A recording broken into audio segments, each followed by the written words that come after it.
Bonjour à tous, je me présente, je m'appelle Alexandre Hubert, je suis étudiant en sixième session au NAD. Vous avez peut-être vu mes travaux que j'ai postés au courant de la dernière année sur NAD All-in, plus particulièrement mon Mini 14 qu'on peut voir ici que j'ai posté dernièrement, au début de la session en fait. J'ai eu beaucoup de feedback quand j'ai posté ce projet-là, du feedback positif. Je remercie d'ailleurs tout le monde qui m'a donné du feedback. Plus particulièrement au niveau de mes matériaux, de mes textures. J'ai eu beaucoup de compliments, entre autres sur mon bois, qui m'a attiré beaucoup de compliments. J'ai eu quelques personnes qui m'ont approché à savoir comment je m'y étais pris pour faire mes textures. Euh, donc, je me suis servi de Substance Painter, qui est évidemment un logiciel très utilisé au NAD. Mais les gens voulaient savoir si j'avais par exemple utilisé des Smart Materials dans Substance, si j'avais créé mes propres matériaux dans Substance Designer ou si j'en avais carrément acheté en ligne. J'ai tout créé from scratch à partir des matériaux de base de Substance Painter, donc en utilisant des fill layers, des fois en modifiant des Smart Materials qui existent déjà.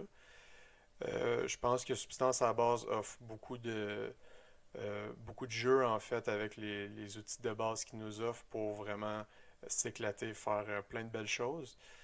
Et en fait, plutôt que de répondre individuellement à chaque personne, pas qu'il y en avait une centaine, mais j'ai tout simplement décidé pour me désennuyer, faire un petit vidéo tutoriel ou une série de tutoriels pour tout simplement montrer mon pipeline en fait. Une fois que j'arrive dans Substance Painter avec mon mesh baké, unwrappé, qu'est-ce qui se passe à partir de là, comment je peux partir d'un mesh qui est complètement gris et finir avec quelque chose de texturé comme celui-ci. Donc, je ne vais pas parler du modeling, du unwrap, du baking ou du rendu. Je désire vraiment me concentrer sur les textures. En même temps, je me disais que vu que Benoît prévoit faire des ateliers de Substance Painter, ça pourrait être un bon complément une fois que les bases sont maîtrisées, de tout simplement voir le pipeline que j'utilise, qui m'a bien servi. Juste un léger disclaimer avant qu'on commence. Évidemment, je suis un étudiant, je ne suis pas un professionnel de l'industrie. Tout ce que je vais dire, tout ce que je vais montrer est évidemment, euh, c'est pas la science infuse, donc tout peut être remis en question. Je me suis quand même assuré par diverses sources que le pipeline que j'utilise est un pipeline qui est généralement utilisé en industrie. Je me suis fié sur certains contacts que j'ai en industrie, sur des tutoriels que j'ai suivis en ligne, des tutoriaux, pardon, que j'ai suivis en ligne. Donc, je pense que mon pipeline est très près de ce que l'industrie travaille, mais je ne veux pas le vendre en fait comme étant le pipeline définitif. Évidemment, je vous encourage fortement à apporter vos propres modifications et à expérimenter pour faire toujours aller plus loin, au final toujours faire mieux. J'en profite également pour vous recommander deux tutoriaux un que j'ai suivi, un autre que j'ai acheté, que j'ai feuilleté brièvement, j'ai pas eu le temps de m'y attaquer. Premièrement, on a Tim Bergholz, je m'excuse de massacrer son nom, qui a fait une grosse série de tutoriels sur son ArtStation. Ils sont disponibles sur Gumroad. Les liens sont sur ces projets ArtStation. Moi, plus spécifiquement, j'ai suivi ce tutoriel-là ici, AKM, Ultimate Weapon Tutorial, qui est très très complet. Il y a quelques techniques qui sont légèrement datées. Le tutoriel date quand même de 2004, je crois. 2004, 2014, je crois. Mais somme toute, j'ai vérifié avec des gens de l'industrie, ça tient relativement encore, c'est relativement encore dans les normes, malgré quelques petits points, encore une fois, comme je disais, qui sont un peu plus datés. Et le prix, par cœur, je m'en souviens pas, c'est quelques dollars, c'est pas très bon, 35 dollars. Mais je le recommande. Il y a énormément de gens sur ArtStation qui l'ont suivi, des AKM comme ça, on en voit à l'appel. Et aussi Eugene Petrov.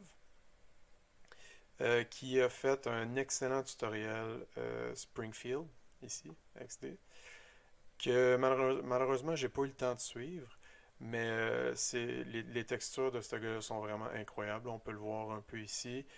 Euh, donc, c'est ça. Avoir eu le temps, je l'aurais suivi avec joie. Lui, par contre, il utilise un pipeline légèrement différent de Tim.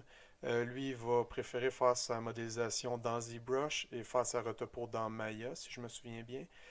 Euh, une fois rendu dans Substance, il va préférer utiliser le pipeline Specular Glossiness, contrairement à Tim qui utilise le pipeline PBR. Et pareil pour moi, j'utilise aussi le pipeline PBR. Donc, c'est ça, des légères différences, mais les principes restent toujours les mêmes au final.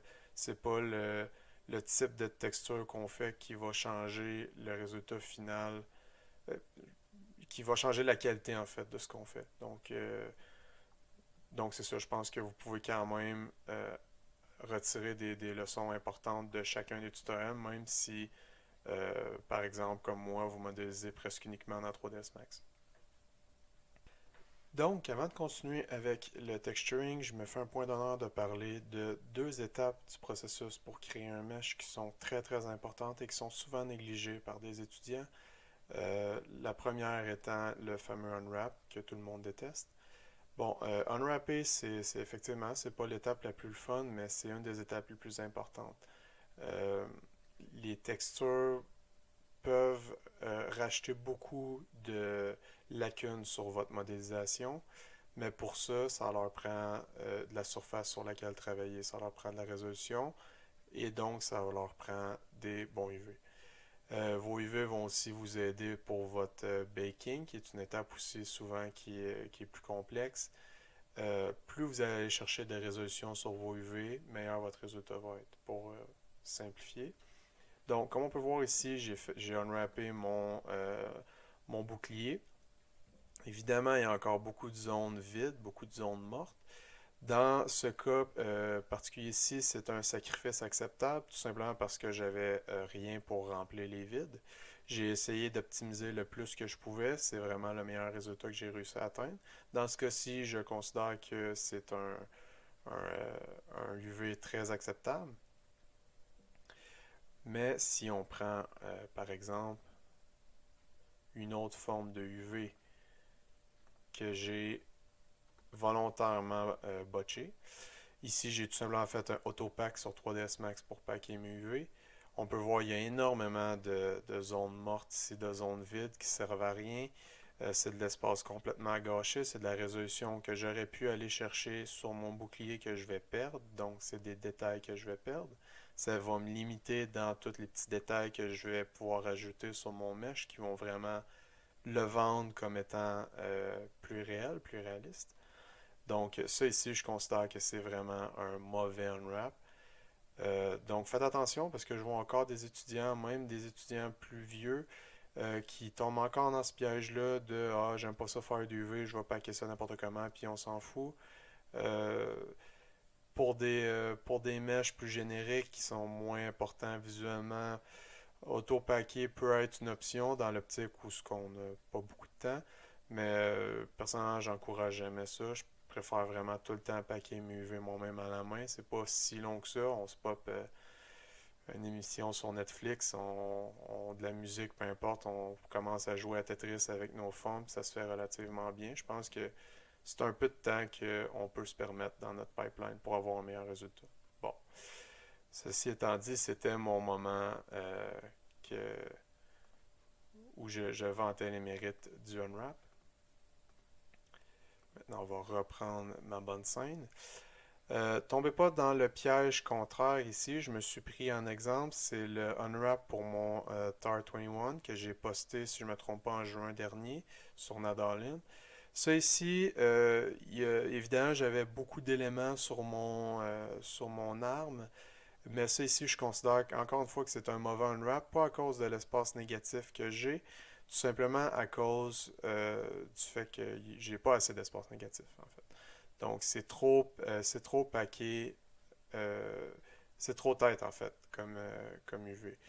Euh, Comment ça peut être trop tête? C'est tout simplement que quand on va baker ou texturer, il va toujours avoir ce qu'on appelle du bleed. Donc les textures vont toujours déborder légèrement de nos UV pour être sûr qu'on n'ait pas de problème de edge bizarre qui apparaissent en plein milieu de notre topologie. Et ça, du bleed, ça peut. Souvent, c'est au choix de l'artiste qui peut choisir son bleed en bakant, mais ça peut aller de 1, 2, 3, 4, peut-être même 5 pixels. Des fois, c'est juste assez pour déborder sur une autre forme. Donc, par exemple, juste ici. Ici, c'est un excellent exemple. Si je bake ça ici et que j'ai du bleed sur cette grosse forme-là ici, ça va complètement déborder sur cette partie de mon arme qui est la zone sur le devant. Donc, ça ici, on a un gros problème. Et c'est ça, il y en a plein d'autres là-dedans. Donc, ça, je considère que c'était vraiment pas un bon unwrap. C'était trop tête. Donc, prenez de l'espace, mais laissez-vous de l'espace aussi au final. Maintenant, la deuxième étape qui est régulièrement négligée et qui ne devrait jamais, jamais l'être, c'est la recherche de références. Donc, les références. Évidemment, pour des mèches, encore une fois, des modèles qui sont plus génériques, qui sont des éléments de background qu'on ne verra pas vraiment, on peut y aller à l'œil, on peut y aller avec nos souvenirs. Mais le plus possible, juste une recherche très rapide, quelques minutes seulement, juste trouver un modèle, par exemple, je fais une chaise en bois, ben, allez fouiller sur Internet Wooden Chair, regarder, trouver un modèle qui m'intéresse et le reproduire. C'est la meilleure façon, en fait, de créer quelque chose de réaliste, c'est de partir, c'est de commencer à partir de quelque chose qui existe déjà. Même si votre mesh va être vue en background, c'est pas une étape qui va, c'est pas une étape qui va faire en sorte que vous aurez plus de temps à fin pour finir votre projet. Ça va être mille et une autres affaires qui vont vous voler du temps.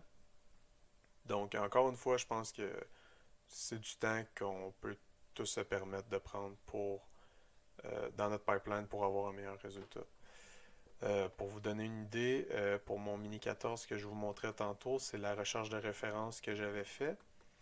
Donc, moi personnellement, quand je cherche des références autant pour le modeling, donc ici vraiment aller voir l'arme, dans ce cas-ci une arme, sous tous ses angles, et vraiment aller regarder des zones que je me dis qui vont être plus complexes à travailler. Donc, c'est ça. J'aime bien aller me chercher des références aussi souvent pour des markings, donc des engravures. Mais aussi, euh, ce qui peut être pertinent, et dans notre cas, dans le cas de ce tutoriel-là, ça va l'être énormément, c'est d'aller chercher des références de texture. Donc, sur Internet, des fois, c'est dur d'avoir des références de bonnes textures pour un mesh très précis qu'on va faire. Par exemple, pour le bouclier que je vais vous montrer tantôt, j'ai pris beaucoup de références. J'ai pas pris beaucoup de références réelles, tout simplement parce que des boucliers médiévaux authentiques, ben, il y en a plus. Ceux qui restent, ils sont complètement rouillés. Il n'y a pas grand-chose à voir. Et ceux qui sont des reproductions sont souvent moins fidèles à la réalité. Donc, ce que j'aime bien faire souvent, c'est aller dans ArtStation, trouver des projets d'artistes que je trouve pertinents et tout simplement aller chercher des détails que je trouve intéressants dans ce qu'ils ont fait. Donc, par exemple, dans le métal ici, euh, j'aime bien cette section ici, le petit noise blanc qui a été rajouté. Pour un autre exemple ici, l'empreinte digitale est intéressante. Ici, les edges un peu plus abîmés sont intéressants et ainsi de suite. Donc, limitez-vous pas à Google. ArtStation peut être une très bonne source d'inspiration aussi, mais ne vous limitez pas à ArtStation seulement non plus. C'est important d'avoir une base, ne serait-ce que pour le modeling d'images euh, dans la vraie vie au final. Aussi, dans ce cas-ci, je ne l'ai pas fait parce que j'avais déjà une idée très précise de ce que je voulais faire, mais j'aime bien aussi des fois aller chercher de l'inspiration pour des rendus. Ce qu'on ne verra pas dans ce tutoriel-ci. Mais par exemple, j'ai une arme, je ne sais pas trop comment la présenter, ben, je vais voir comment les gens présentent la leur. Je regarde celle-là, je trouve que c'est épuré, c'est élégant, j'aime ça. Je vais essayer de faire un éclairage similaire, évidemment toujours en rajoutant ma propre signature. Celle-là ici, je trouve ça cool de mettre un background, ça pose vraiment l'objet dans un environnement, et ainsi de suite. Dans notre cas précis, j'ai fait une recherche préliminaire avant de commencer le tutoriel. Donc, comme je disais, j'ai énormément pris d'images sur ArtStation, tout simplement parce que j'étais pas capable de trouver ce que je voulais en ligne de références réelles. Donc, j'ai divisé ça dans plusieurs catégories. J'aime travailler de façon ordonnée. Ici, par exemple, le bois, je le trouve intéressant. Lui, je le trouve un peu moins beau, mais j'aime bien le pattern m'intéresse, même si le bois en général, je le trouve moins impressionnant. Il y a certains éléments que j'aime. Donc, on n'est pas obligé de prendre des références qu'on aime totalement. On peut juste aller chercher des éléments. Ici, par exemple, la peinture, le cuir. Ici, plus des dommages que j'aime bien voir. Par exemple, ici, ça fait vraiment un métal rough. Ici aussi. Et le métal. Donc, vraiment aller chercher tous ces petits détails-là qui vont vraiment vendre le mesh, qui vont vraiment le rendre. Moi, j'appelle ça lui donner un edge, en fait. Parce que c'est facile de faire des matériaux de base, mais aller chercher le edge, c'est là où est tout le défi et là où se tient toute la gloire aussi. Alright, donc on va continuer avec la partie texturing. Entre-temps, j'ai fait un autre bake de mon bouclier parce que j'ai fait une erreur de débutant. En fait, dans Marmoset, j'ai baké en flippant pas mon axe Y. Vu que Marmoset bake sur des settings de normal OpenGL, c'est pas compatible avec les settings DirectX de Substance. Donc, mon shield avait l'air un peu bizarre à cause de ça. Maintenant, c'est réglé. Et deuxième chose, dans mes références ici que j'ai montrées, entre-temps, j'ai été chercher pour avoir des références de métal médiéval. Donc, entre autres, des métals comme ça ici, un peu plus purs, qu'on voit ici qui ont été travaillés au marteau, des métals plus rough. Comme ça ici, lui, on peut voir que c'est un vrai métal du Moyen Âge qui date du Moyen Âge. Donc c'est sûr que moi, je ne vais pas essayer de reproduire tous les dégâts qui sont reliés au temps. Mais j'aime quand même un peu le look que ça avait. Donc je vais m'en inspirer sans pour autant copier. Donc, on va se lancer sur le métal. La partie en métal que je vais avoir sur mon bouclier, ça va être tout simplement la partie en rond qui est au milieu ici et les quelques vis qu'on voit ici à l'avant et à l'arrière. Euh, on va s'en tenir à ça pour l'instant. Donc, le métal. Comment j'aime procéder? En général, pour le métal, je pars souvent d'un fill layer bien normal, puis je construis mon métal à partir de ça.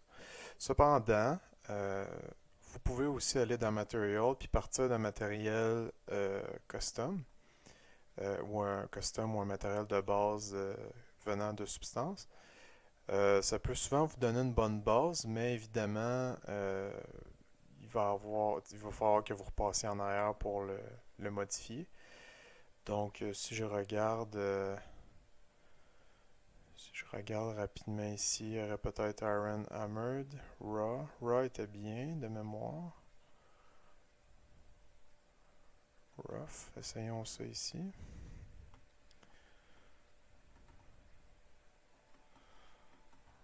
Ouais, c'est bien, on a des petits détails, mais je crois qu'on pourrait faire mieux. Je vais chercher Raw Damaged.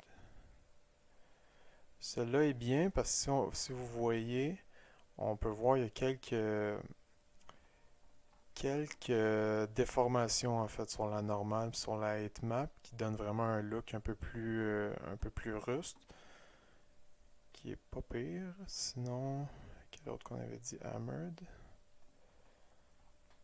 Ça pourrait être bien aussi, mais c'est légèrement trop uniforme pour moi. Donc je pense qu'on va y aller avec Raw Damaged pour l'instant. On va partir avec ça. Donc je me fais un folder. Moi je suis très ordonné quand je travaille. Je me fais toujours des folders selon mes matériaux. Je vais venir me faire un masque. J'ajoute un black mask. Je me mets en sélection Polygon, Fill. Et je vais mettre en sélection UV ici. La sélection by mesh, je crois qu'elle s'appelle ici, est très pratique aussi souvent quand on veut sélectionner des choses rapidement. Moi, de la façon que j'ai divisé mes UV, c'est vraiment rapide d'aller sélectionner les sections que je veux. Oh, là j'ai sélectionné le dos par accident. Donc je me tasse en noir ici pour désélectionner, pour mettre cette partie-là du masque en noir. Je viens sélectionner les vis à l'arrière, comme ça ici. Il y en a quelques-unes qui sont cachées juste ici. Oh, encore une petite erreur. Et voilà, mon masque est sélectionné. Personnellement, moi, je ne travaille pas avec les Color ID. J'ai rien contre le principe. C'est une façon efficace et rapide de se faire des masques. Moi, par contre, les fois que j'ai essayé d'en utiliser, j'avais eu quelques problèmes de bake où c'est que des IDs se blendaient ensemble. Évidemment, ce qu'on veut pas. Donc, donc c'est ça. Moi, je préfère tout le temps sélectionner mes masques à la main. Je préfère le résultat. Bon, ici, on a un petit détail de normal un peu bizarre. On va essayer de le camoufler. Je sais pas trop qu'est-ce qui cause ça. On se concentre pas là-dessus pour l'instant. Je veux vraiment juste montrer mon pipeline en général. Donc, comment on va travailler? Ce que j'aime bien faire en commençant, c'est diviser mes channels. Je m'explique. Dans le pipeline PBR, on a 5 channels principaux. La 8 sera généralement pas utilisée en engin. Les 4 autres vont être utilisés. Ce que je vais faire au début, je vais mettre un matériel de base. Dans ce cas-ci, on a pris un matériel Iron Rod Damaged, mais j'aurais pu prendre un fill layer et arriver au même résultat. Ce layer-là que je vais mettre complètement en dessous de toute ma pile va juste me donner des valeurs neutres. Il ne va même pas me donner des valeurs neutres dans tous mes channels. Je vais désactiver par exemple Color et Roughness. Et je vais tout simplement lui donner une valeur neutre de métal. Par exemple ici, mon métal va être à 1 et ma 8 slash normale vont être à 0. Bon, là dans notre cas, nous, c'est déjà fait via le matériel qu'on a sélectionné, donc on n'a pas besoin de s'en occuper. Ce matériel-là va rester là vraiment dans le background juste pour s'assurer que la base est là, que je travaille sur quelque chose qui est viable. Par la suite, on va commencer avec la couleur. Donc, je vais me créer un nouveau fill layer que je vais rajouter dans un dossier que j'ai appelé Color. Je vais désactiver tous mes channels, excepté mon channel couleur. Et c'est ici que la magie va se passer. Donc, on va commencer ici avec une autre couleur. Je vais juste vérifier. Oui, parfait. Donc, dans le cas d'un métal du Moyen Âge assez rough, on va jouer beaucoup dans des teintes de gris, évidemment. Mais c'est important, surtout avec du métal, d'essayer d'aller chercher des teintes très légères dans d'autres couleurs. Donc, par exemple, si on vient voir ici, on a des petites valeurs subtiles de bleu, évidemment la rouille, mais ça, on va le faire plus tard. Des petites valeurs de bleu très pâles qui sont venues chercher ici. Évidemment, ça paraît beaucoup à cause de l'éclairage. Mais le métal lui-même, si on vient sur des références réelles, on peut voir ici, on a des valeurs limite de vert un peu qui viennent ressortir. Mais comme vous pouvez voir, il y a une petite teinte qui est très très subtile, mais qui vient vraiment vendre le métal comme étant réel. Personnellement, je ne recommande pas de travailler uniquement avec des valeurs de gris. Mais pour commencer, évidemment, ça nous prend de bonnes bases fortes. Donc, je veux un métal pas trop foncé, quand même assez clair. Ça ici, ça me convient. C'est toujours bon de se promener avec l'éclairage, regarder comment ça sort. L'éclairage ici me convient. Je vais appeler ce fill layer-là Base. Et ensuite, je vais m'en créer un autre. Je vais l'appeler Variation 1. Encore une fois, je vais désactiver tous mes settings, juste laisser ma couleur. Cette couleur-là, je vais lui donner une couleur aléatoire. Ça va vraiment me servir de référence. Je vais venir retravailler la couleur dans quelques instants. Je me rajoute un black mask. À ce black mask, je rajoute un fill, add fill. Comme ça ici. Dans Grayscale ici, j'ai accès à toutes mes maps, toutes mes textures qui sont déjà dans l'engin. Évidemment, vous pouvez amener vos textures custom. On se trompe rarement avec un grunge. Donc, j'aime beaucoup le Concrete Old. Je m'en sers souvent pour ce type de projet-là. On va y aller avec ça. Donc, évidemment, le rouge, maintenant, ça a l'air un peu bizarre. On va venir rechercher des valeurs de gris. Peut-être même descendre dans le plus foncé un petit peu. On peut laisser ça comme ça ici. Je vais tout simplement venir mettre mes valeurs de roughness à 0, juste pour avoir une meilleure idée de ma couleur. La roughness, on s'en occupe pas pour l'instant. On s'occupe vraiment juste de la couleur. La roughness, on va la faire un petit peu plus tard. Donc là, j'ai plus de facilité à voir mes teintes. J'aime bien ça ici. Maintenant, on va se créer une deuxième variation. J'ai tout simplement copié-collé mon ancienne variation. Je vais venir chercher... premièrement, je vais changer la couleur, juste pour être sûr que je puisse voir si mon masque sort bien ou non. Je vais venir chercher un autre masque. Encore une fois, le grunge, valeur sûre, on ne se trompe pas. Et là, il faut vraiment y aller, c'est de l'essai-erreur, y aller au feeling, on regarde un peu dépendamment des besoins qu'on a. Personnellement, j'aime les maps un peu plus contrastées pour cette partie-là du processus. Les maps comme celle-là ici, où il y a un peu moins de contraste, ça donne un résultat un peu plus uniforme qui est moins intéressant. Donc ça ici, selon moi, ça va être une bonne map. Encore une fois, je viens retravailler mes valeurs. Peut-être revenir chercher cette fois-ci une valeur légèrement plus claire que la couleur que j'avais au début. Comme on peut voir, ça donne de quoi d'assez intéressant visuellement, c'est riche. Le contraste est peut-être un peu trop fort. Donc, j'ai pas besoin d'aller me chercher une autre map. Je peux tout simplement venir jouer ici avec mes valeurs. Ici, j'augmente le contraste. Si je le descends, je baisse le contraste, évidemment. Donc, j'aime bien ce contraste-là, mais là, je trouve que c'est trop pâle en général. Donc, je vais venir tout simplement baisser ma balance pour que ça l'affecte un peu moins la surface. Ceci, ça me plaît bien. Je vais quand même venir foncer un tout petit peu. Et voilà. Un autre, là j'ai été foncer la couleur elle-même. Ce que j'aurais pu faire aussi, dépendamment des cas, c'est une solution impréférable à l'autre, ça dépend vraiment. Je peux venir jouer avec mon opacité aussi. Donc si par exemple j'étais resté à mon ancienne couleur, donc tout simplement venir jouer avec mon opacité ici comme ça.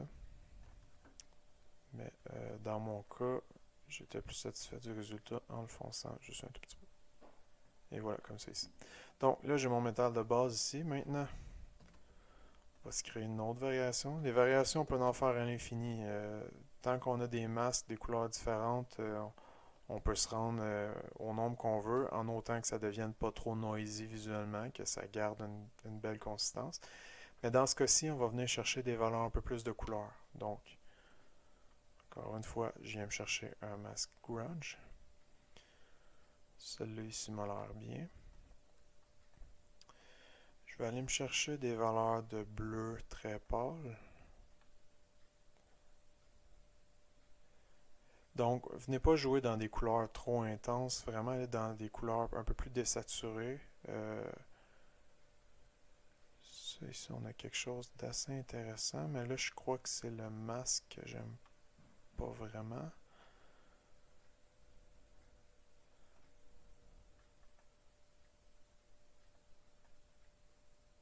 C'est toujours de l'essai-erreur, évidemment. Là. Y a pas de, à ce niveau-là, il n'y a pas de recette magique. Il faut y aller au feeling, voir qu'est-ce qu'on préfère, qu'est-ce qu'on aime. Ça, c'est bien. Maintenant, je sens que c'est la couleur qui marche pas très bien.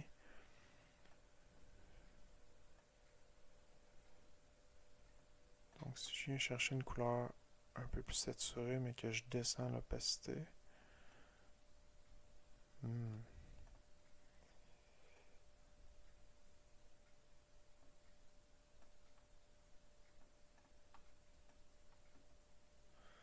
Ouais. Là, dans ce cas-ci, c'est vraiment le masque que j'aime pas. Il vient pas assez chercher la zone au milieu. On dirait qu'il est vraiment concentré comme ça ici. Il y a peut-être moyen. Ici, c'est un outil qui est très intéressant au cas où vous ne saviez pas. L'outil projection. Par défaut, il est projection UV. Ça, ce que ça veut dire, c'est que la texture que je choisis ici dans mon fill va se projeter sur ma tuile de UV comme ça ici. Comme on peut voir, je peux la déplacer comme ça ici. Et on peut le voir ici, si vous regardez sur la boule, on voit bien la texture qui se promène. Il y a cependant une autre fonctionnalité qui est très intéressante qui est le triplanar. Et ça ici, ça va venir se projeter sur mon modèle à la place de sur la texture. Donc, théoriquement, ça veut dire que le joint ici qui était vraiment évident quand j'étais en projection UV va l'être beaucoup moins comme ça ici parce que la texture va se projeter au complet comme si on lançait une image sur le modèle. Donc c'est un peu plus, c'est différent un peu à manipuler, comme vous pouvez voir, le résultat est un peu bizarre. Mais on le voit bien ici, la jonction se fait beaucoup mieux. Évidemment, c'est pas magique, mais dans certains cas, ça peut sauver la vie. Mais je vais le laisser en triplanar, mais j'aime vraiment pas le masque que j'ai choisi, donc je vais venir en sélectionner un autre. Peut-être quelque chose avec un peu moins de contraste, quelque chose d'un peu plus subtil.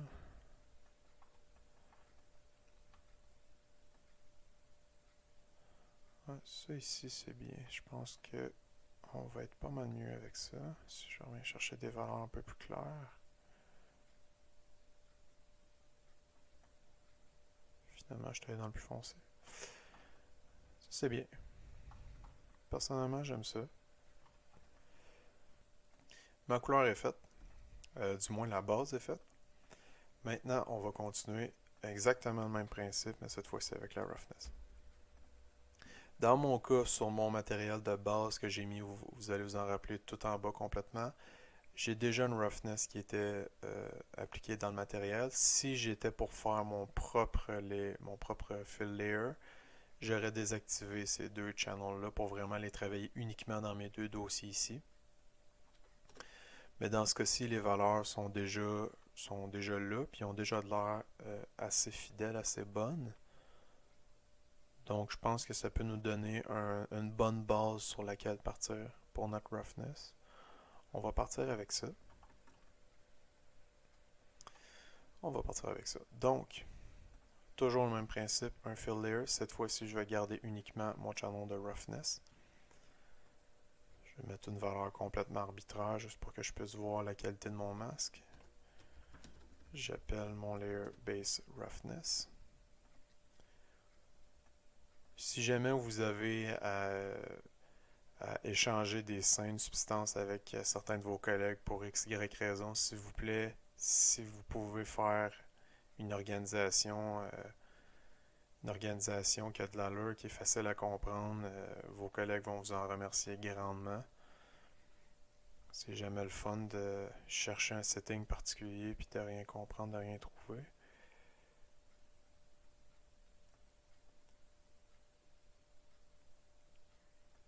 Sectionner lui.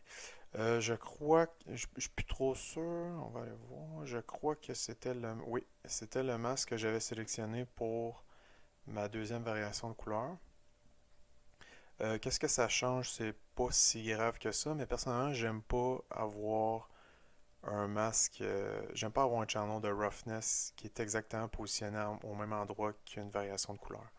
C'est vraiment des raisons personnelles rendues, vous pouvez le voir comme vous voulez, mais j'aime vraiment garder ces deux channels-là séparés pour ce qui est de créer des matériaux de base. Donc dans ce cas-ci, j'aime bien le masque, je vais le garder, mais je peux venir jouer tout simplement avec mon offset ici, ma rotation, mon scale. Je vais laisser le scale comme il était, le offset, ben ça comme ça c'est déjà bien.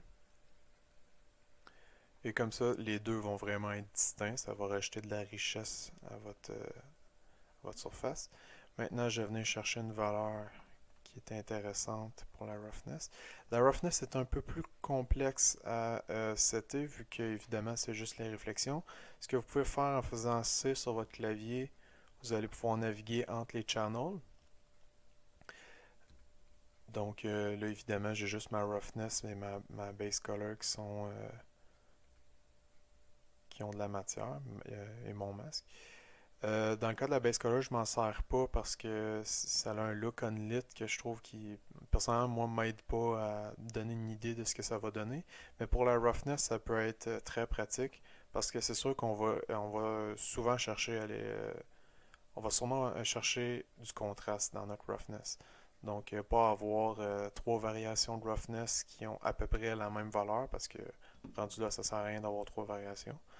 Donc, si je désactive mon layer qu'on venait de se créer, le matériel de base avait déjà de la variation dans sa roughness, c'était déjà intéressant. On va tout simplement venir enrichir ça. Donc si je rajoute ça ici, comme on peut voir, je rajoute un bon deal de contraste. La roughness, évidemment, plus c'est foncé, plus la réflexion va être pure. Donc là, rendu là, c'est d'y aller un peu à l'œil, comme ce contraste-là, selon moi, va donner quelque chose de bien.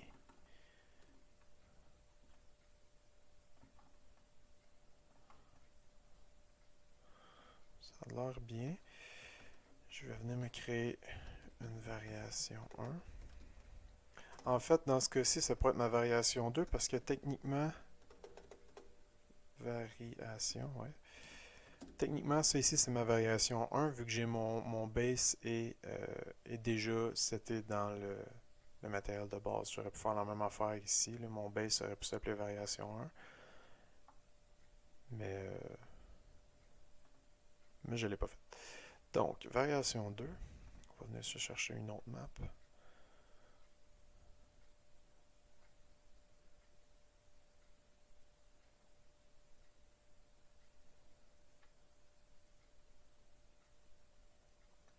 Allons-y avec ça ici.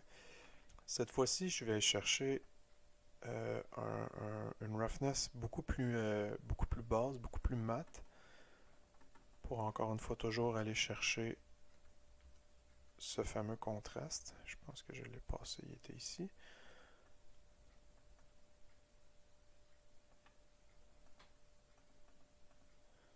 Il y a quand même une partie du matériel de base qui était déjà très très mat. Là, le problème que j'ai ici, c'est que mon masque est beaucoup trop uniforme. C'est ça qui arrive souvent quand on prend un masque qui n'a pas beaucoup de contraste dedans. C'est pour ça que d'habitude j'essaie de les éviter. Dans ce cas-ci, je vais pouvoir contourner le problème simplement en venant jouer avec mes settings de contraste. Comme ça ici. Ça va peut-être être un peu trop extrême. Oui, c'est vraiment trop extrême. On va venir descendre la faire de roughness. C'est beaucoup mieux, mais là je trouve que, encore une fois, mon masque est trop concentré sur les bords.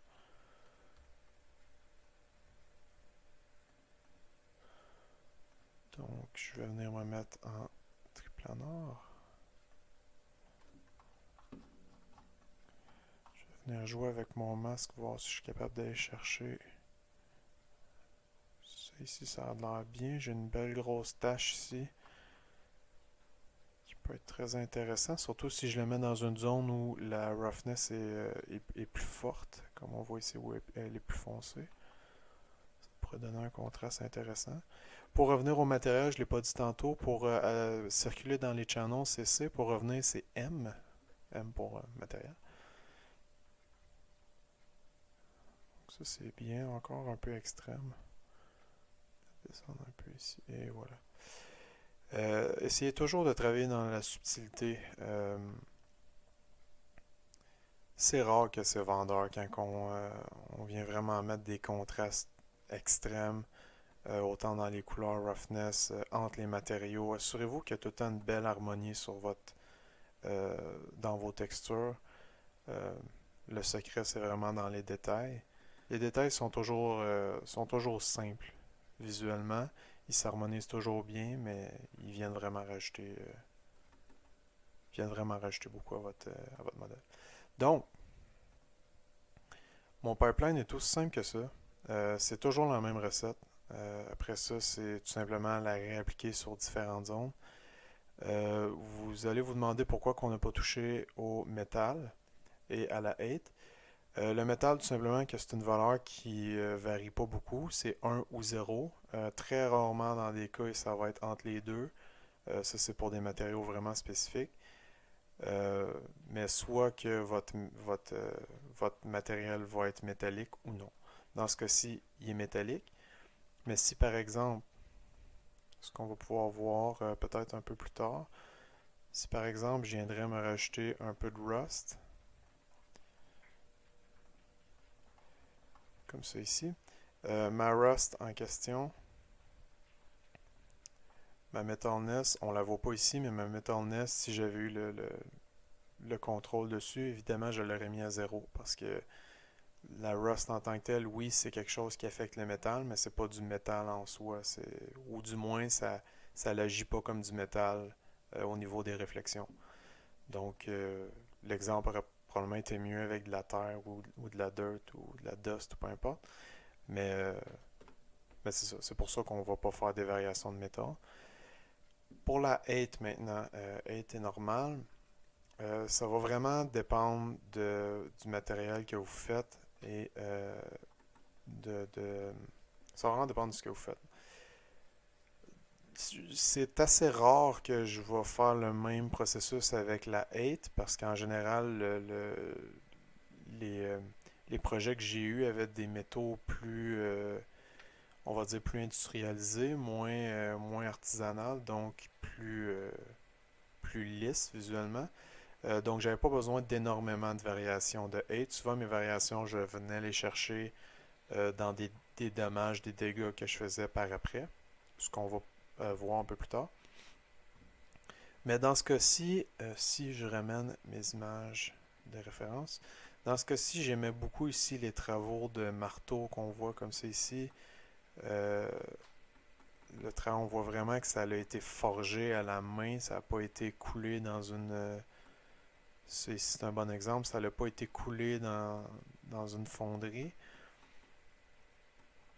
Donc, dans ce cas-ci, je vais essayer d'aller chercher ces détails-là. C'est assez rare que j'en fais, donc je vais un peu improviser. Mais le principe ne change pas. Et là, avec 8, encore une fois, j'ai ma base qui est déjà dans mon layer. Je vais appeler ça base 8. Je désactive tout sauf ma normale ma 8.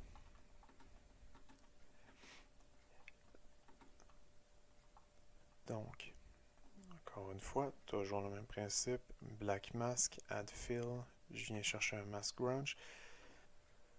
Peut-être avec un grunge comme ça ici, des barres verticales. J'aime bien le principe, mais peut-être pas aussi ordonné que ça.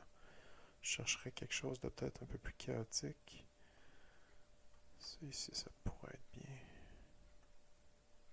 Ok, ça c'est très bien. J'aime beaucoup ça. Ok, donc,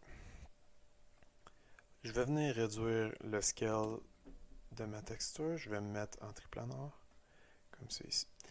Là, j'ai vraiment un look, on dirait une feuille d'aluminium qui a été complètement chiffonnée. Ma valeur de 8 est vraiment trop extrême. Le 8, c'est bien rare que je descends. Je reste souvent dans les... Si on regarde sur la ligne ici, je reste souvent dans les valeurs noires. Si on peut mettre une couleur, là. C'est bien rare que je vais descendre en bas ou en haut de ça. Souvent, ça a juste l'air bizarre. Donc, c'est très, très subtil les variations que je vais mettre. Ça, ici, ça m'a l'air bien. Peut-être même monter un tout petit peu. Comme ça ici. Mais là, vous voyez, plus je regarde, je trouve que mes ondes sont un peu trop définies. Ça a vraiment l'air de du métal qui a été plié, chiffonné. Donc ça,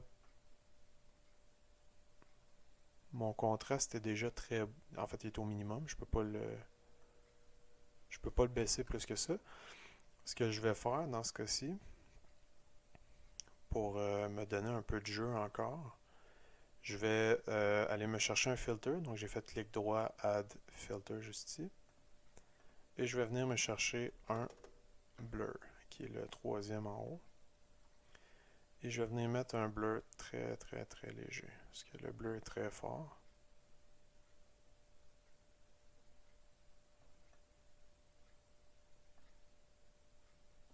Très très léger. Et ensuite, je pourrais même aller me chercher un histogramme scan. Le histogramme va venir me permettre d'aller chercher des détails un peu plus précis.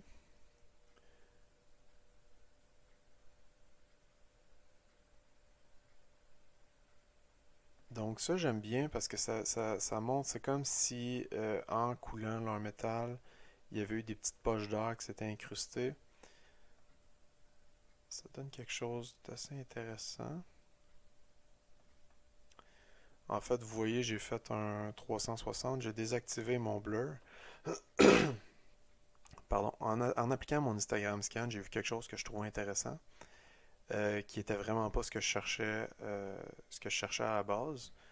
Mais Substance Painter, souvent c'est ça. Si on essaie des affaires, puis ça nous fait voir, wow, j'avais pas pensé à ça. Donc, je viens désactiver mon blur, j'en ai plus besoin. Et là, je trouve ça vraiment intéressant, les petits détails que ça vient chercher ici. On dirait vraiment comme des déformations du métal. Sauf que je vais essayer d'aller en chercher un tout petit peu plus. Mon masque est probablement un peu trop petit présentement. Ou en fait, il était trop gros encore. Comme ça ici, c'est intéressant. Un petit look imparfait. C'est peut-être encore un peu trop fort, je vais le descendre. Et voilà. Donc, vu que la fonction du layer que je viens de compléter a changé, je vais changer son nom. Je vais l'appeler imperfection. Comme ça, c'est facile de voir. J'ai pas besoin d'aller faire on-off pour voir de quoi il s'agit. Je peux voir tout de suite, ok, c'est des imperfections, le nom le dit. Maintenant, encore une fois, on va se faire d'autres variations. Cette fois-ci,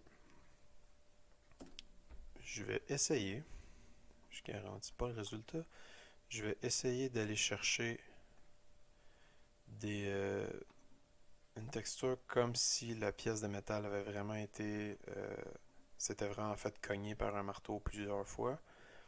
Je me suis mis une couleur rouge tout simplement pour voir rapidement mon masque a de l'air de quoi sans me fier à ma 8. Un peu le même principe comme je faisais tantôt. Et là, tout va passer dans la sélection du bon masque.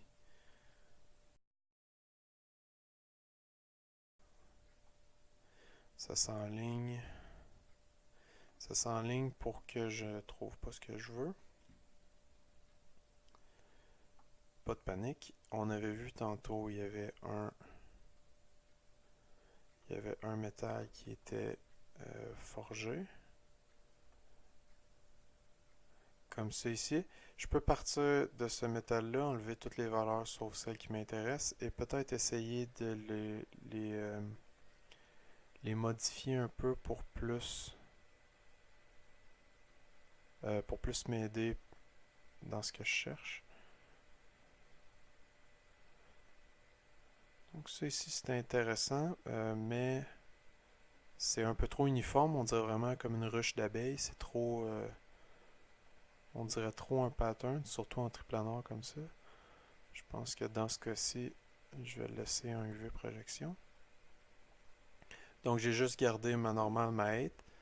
Je vais déliter ce layer-là qui ne me sert plus à rien. Comment je viens casser l'uniformité? Toujours la même recette. Je vais tout simplement me rajouter un masque qui va venir cacher certaines parties de ce nouveau pattern-là qu'on a été chercher. Et je vais venir mettre un masque euh, pas aléatoire, mais un masque selon les besoins. Je vais me mettre une couleur par rapport, encore une fois, juste pour voir qu'est-ce que je fais. J'aime bien le rouge dans cet cas-là. C'est une couleur qui est facile à identifier, qui est rapidement identifiable. Et là, je vais venir jouer avec ma balance. Vraiment mon contraste aussi. Je vais venir jouer avec des contrastes un peu plus forts. Si je désactive ma couleur.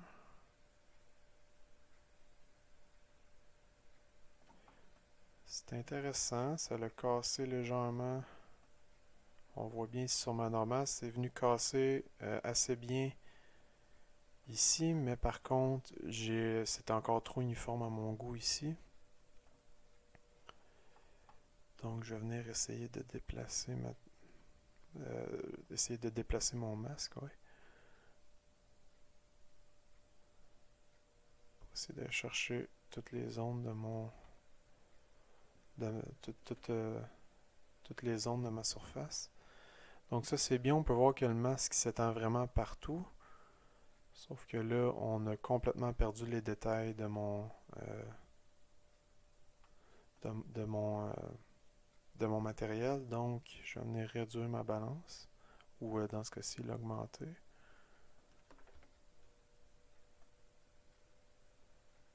Augmenter très légèrement. Venir baisser un peu le contraste. Et je pense que je vais prendre mon matériel et venir le grossir. Comme ça ici. Oui, ça j'aime mieux ça. C'est un peu trop gros. Parce que c'était vraiment des tout petits coups, comme si c'était vraiment un marteau assez minuscule. Et ça, c'est une bonne pièce de métal, donc j'imagine que le forgeron qui s'en serait occupé aurait pris un gros marteau. Donc ça, ici, on peut voir c'est un petit peu plus gros que la vis. Je préfère ça, mais c'est peut-être encore un peu trop gros. 85, ça me semble bien. On va y aller avec ça. Maintenant j'ai oui, c'est ça, deux variations de 8.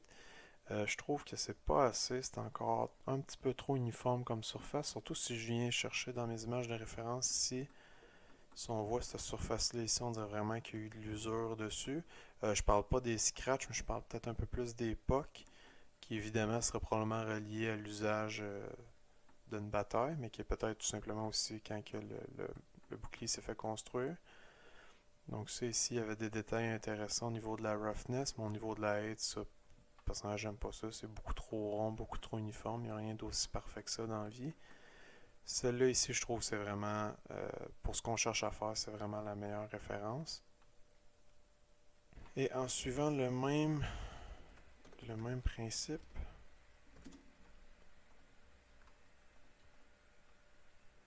je venais dupliquer, mais cette fois-ci, je vais vraiment essayer d'aller le faire à la main.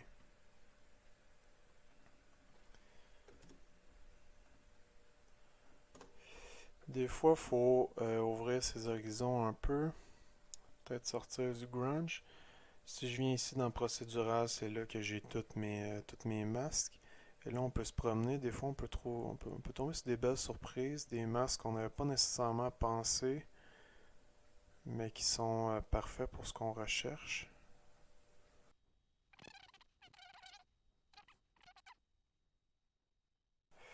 Ok, allons-y avec Cells 4. Encore une fois, je vais venir me chercher des couleurs pour mieux voir ce que je fais. Cells 4 a différentes valeurs de gris, donc ça va créer du contraste entre les différentes cellules. Excellent. Donc, première observation, évidemment, c'est beaucoup trop découpé, c'est beaucoup trop précis. Je vais venir me mettre en triplanant. Oh, là, j'ai mis mon matériel en triplanant, en fait, pas cette erreur-là. C'est vraiment venir dans le masque et pas tout simplement mettre le masque, parce que, ben, vous pouvez pas. Faut venir ensuite ici sur le masque et le mettre en triplanant. Et voilà. C'est peut-être un peu trop petit, 1.5. 1.20. OK. Donc, oui, comme je disais, c'est beaucoup trop précis comme masque. Donc, ce que je vais faire,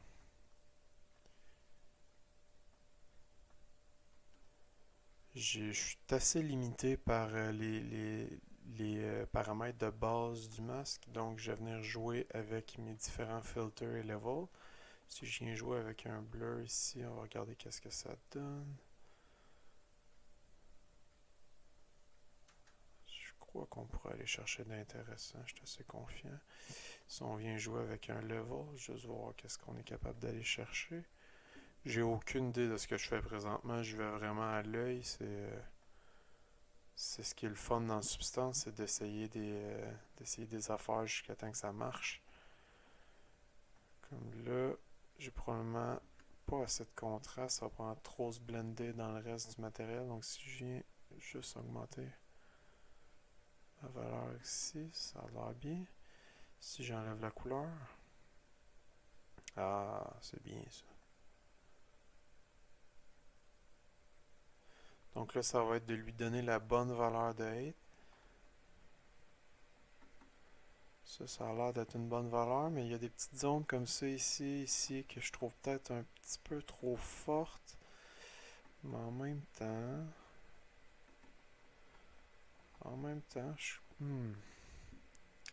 j'hésite entre les laisser comme ça ou bien essayer de les changer, de les atténuer. Ah ouais, ok, j'ai bien fait de les atténuer. Oui, oui, oui. Avec le blur, ça, j'aime ça. Ça donne vraiment un look rough.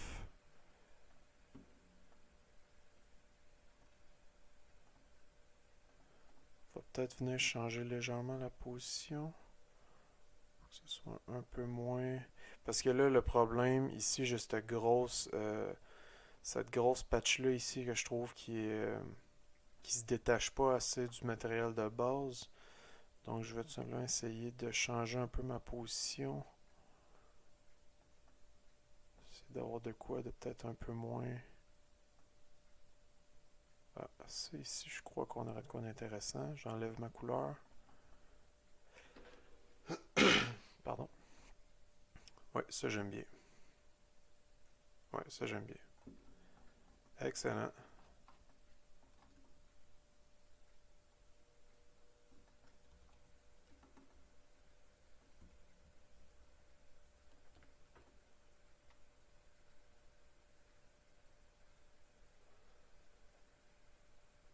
Super. Donc, on va y aller avec ça. Je vais pas faire le matériel au complet avec vous. Je voulais vraiment juste vous montrer c'était quoi en gros mon pipeline.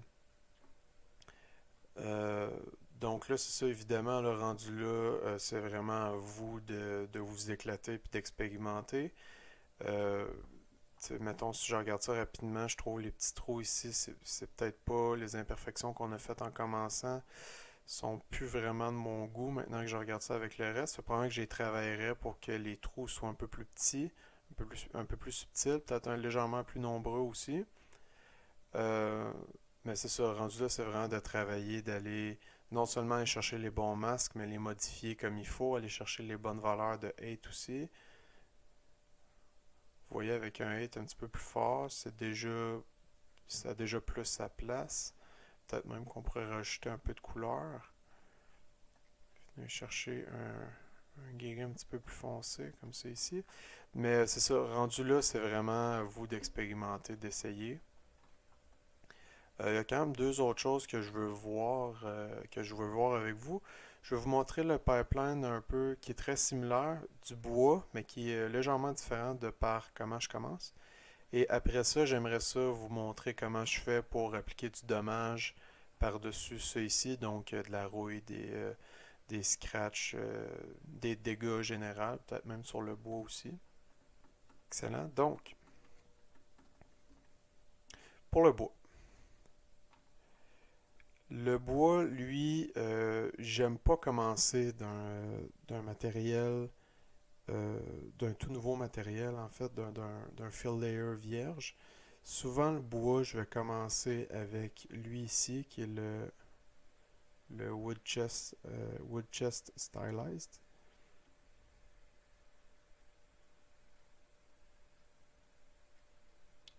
Comme ça ici. Je vais souvent partir de cette base-là. Quant à moi, il n'y a pas de honte de partir de des Smart Materials. Il y en a des excellents en ligne qui sont en vente ou qui sont gratuits sur Substance Share. Il n'y a rien de mal là-dedans, mais selon moi, c'est le devoir de tout bon artiste de modifier, d'utiliser les outils qui lui sont donnés pour appliquer sa propre touche personnelle. Donc, pas juste domper ça sur un mesh puis dire ok, c'est beau, je passe au prochain. Donc, c'est un bois qui est bien, c'est un bois qui est bon, mais c'est un bois qui est pas suffisant non plus. Donc, on va venir le modifier. On va commencer premièrement en le mettant dans le bon angle parce que là, présentement, les, euh, les veines ne sont pas dans le bon angle. Allez-y tout le temps avec la logique, c'est un bouclier, c'est des lattes de bois qui ont été collées ensemble. Donc, naturellement, mes veines vont aller à la verticale et non pas à l'horizontale. Un bouclier de même n'aurait jamais été fait avec des planches à l'horizontale.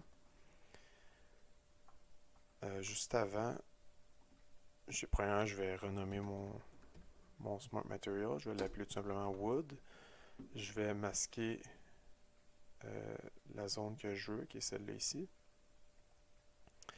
Dans ce cas-ci, je dois être humble. Je trouve que j'ai pas fait un bon unwrap pour ce que je cherche. Je vais probablement le modifier après que la vidéo va être complétée. Vu que je veux faire des planches de bois, une façon qui est assez simple d'accomplir ça, c'est sûr que je pourrais venir me prendre un layer ordinaire, me prendre une brush avec une hardness relativement forte, ou en fait une hardness basse, et tout simplement venir peinturer mes différences de normal sur ma surface comme ça ici. Bon, là on a un bon exemple de pourquoi je travaille jamais avec des layers normales. C'est parce que c'est pas éditable. Si je fais quelque chose, je suis obligé de faire CTRL-Z. Et si je fais une étape et que je me rends compte finalement 5 minutes plus tard après que j'avais fait 15 autres étapes que j'aime pas ça, ben je peux pas revenir en arrière. Donc, j'ai trahi ma propre règle. Je vais venir me mettre un fill layer, je désactive tous mes channels. Je vais venir mettre un black mask. Mon layer, je vais lui donner la valeur que je veux. Ce que je vais venir travailler, c'est uniquement le masque. C'est le même principe que sur Photoshop, travailler de façon non destructive en travaillant uniquement sur les masques, en effaçant jamais rien totalement. Ce que je voulais dire, c'est que je pourrais venir comme ça ici, faire tout simplement mes démarcations de planche à la main. Comme ça ici, je fais quelque chose de très très rapide juste pour faire l'exemple. Faire mes démarcations comme ça ici, bon, évidemment les retravailler pour que ça paraisse bien. Sinon, une façon qui serait plus rapide et personnellement qui serait beaucoup mieux, ça serait au niveau des UV. Si je me mets en mode pour qu'on voit bien mes UV. En plus, j'avais divisé mes UV expressément pour ça, puis j'ai juste complètement oublié de le faire. Ça serait de prendre ma planche de UV et séparer les planches. Comme vous voyez, de la façon que j'ai fait mon wireframe, c'est vraiment divisé comme si c'était des planches. Donc, je pourrais venir prendre cette tuile de UV là ici, la séparer des autres, celle-là ici la séparer, celle-là ici la séparer. Après ça, sur ma tuile de UV, les placer de façon aléatoire un peu partout sur ma tuile, mais jamais que la forme comme ça ici de goutte d'eau, jamais qu'elle soit complète, qu'elle soit tout le temps déformée. Par exemple, cette zone-là soit là, mais celle-là ici qui est juste à côté, je viens la mettre complètement à l'extrémité de ma tuile de texture. Ce que ça va faire, c'est que je vais avoir différentes variations dans mon bois. Donc, si on vient ici, ça ne sera pas juste avoir des variations, des démarcations de planches comme ça ici, mais ça va vraiment faire en sorte que mon bois ne va pas se suivre d'une planche à l'autre. Il va vraiment avoir des démarcations précises puis marquées. Donc, cette planche-là va vraiment être différente de cette planche-là, limite comme si les deux venaient d'un arbre différent ou d'une partie d'un arbre différent.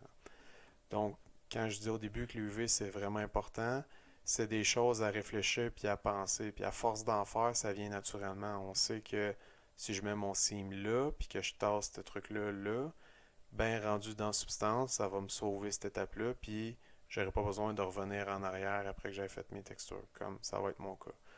Euh, je suis loin d'être infaillible, mais c'est ça. C'est un exemple où c'est que l'UV aurait été bien. On va revenir au sujet initial, donc tout réaligner ça comme il faut. Ça ici, ouais, ok, ça on va le virer aussi.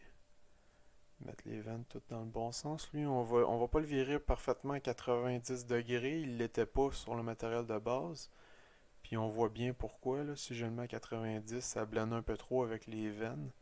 Donc on va le tasser un peu, rajouter de la variation. Et finalement, les fameuses fibres, qui elle était déjà... Ah, ok, non, c'est celle-là que je viens de travailler. Bon, excellent. Donc, j'ai mon bois de base ici. On n'est pas obligé de tout garder. Par exemple, le grunge, moi, c'est bien rare que je le garde. Souvent, j'aime mieux faire mon propre grunge. Le sharpen, le sharpen peut être intéressant, on peut le garder. Les fibres, on n'a pas le choix de les garder, base non plus. Et les wood fibers rajoutent un petit quelque chose. Mais ce que je vais avoir tendance à faire,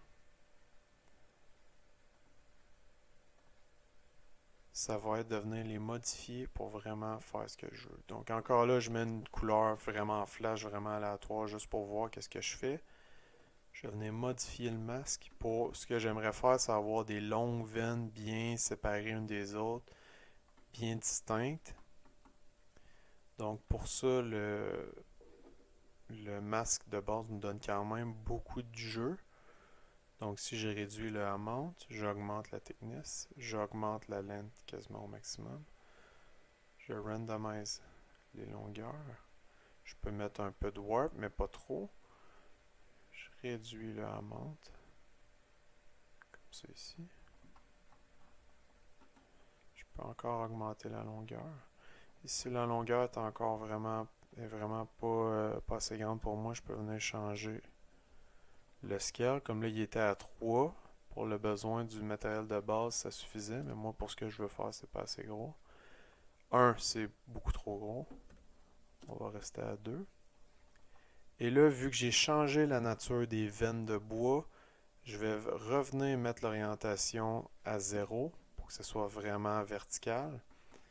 Parce que là, les veines n'ont plus la même nature que quand j'ai commencé avec le matériel. Je vais venir changer ma valeur de bois.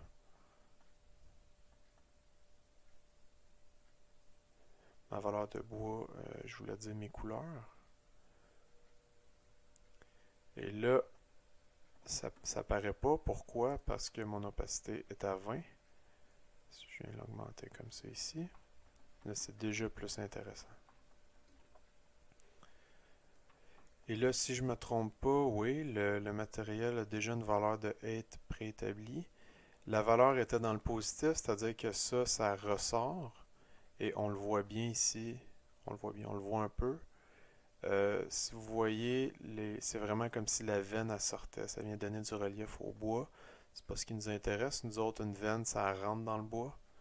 Donc on va venir mettre une valeur négative, comme ça ici. Pas trop forte. Parce que trop forte, quoique, ça donne un petit look quand même. Je m'en allais dire ça a l'air fou, mais ça donne un look vraiment rough. Mais ça, c'est probablement un peu trop rough. Je pense que le soldat qui traînerait ça aurait peur de pogner des échardes.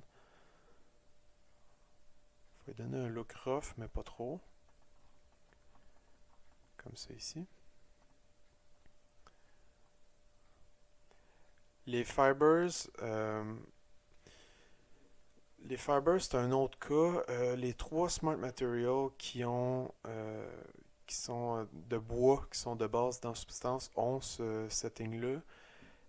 Personnellement, j'ai beaucoup de misère à l'éditer comme que je veux. Ça donne jamais vraiment ce que je veux. Vous pouvez voir ici, ça va tout le temps dans des valeurs très extrêmes. Bon, ça ici, c'est la 8, ça paraît un peu moins. Ça va tout le temps dans des valeurs très extrêmes. Quand que ça donne vraiment pas ce que je veux, des fois ça m'arrive, je vais carrément le désactiver ou bien je vais venir lui mettre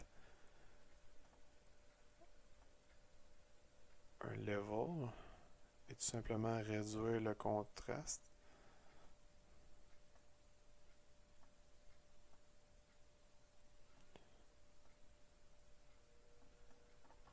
Là, c'est un peu plus intéressant. Mais là, je trouve que mon bois est beaucoup trop pâle, donc je vais venir le foncer un tout petit peu. Le désaturer aussi. Ça, rendu là, c'est une préférence personnelle, mais moi, personnellement, je préfère beaucoup tout ce qui est plus désaturé.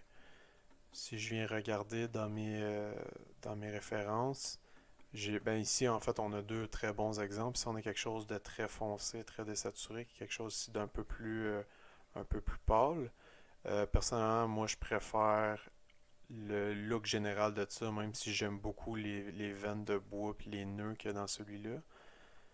Donc, je vais opter pour un résultat qui se rapproche plus de ça ici. Attends, c'est ma fenêtre. Donc, ça ici, c'est bien. Excellent. Donc, ici, j'ai mon bois de base. Maintenant, pour l'instant, j'ai simplement modifié le matériel de base. Là, cependant, je vais vraiment venir lui donner de la personnalité. Donc, toujours en suivant le même principe, je vais me créer un layer de base qui s'appelle Color et je vais venir travailler mes couleurs.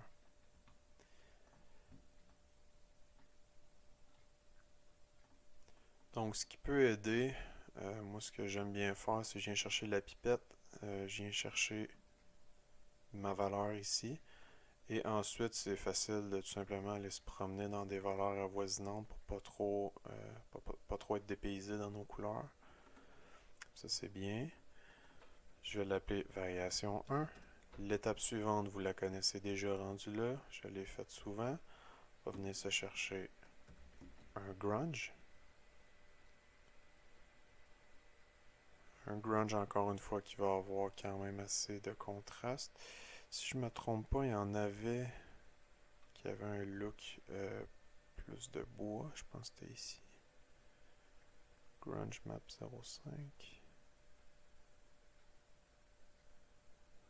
Convaincu, essayons-le.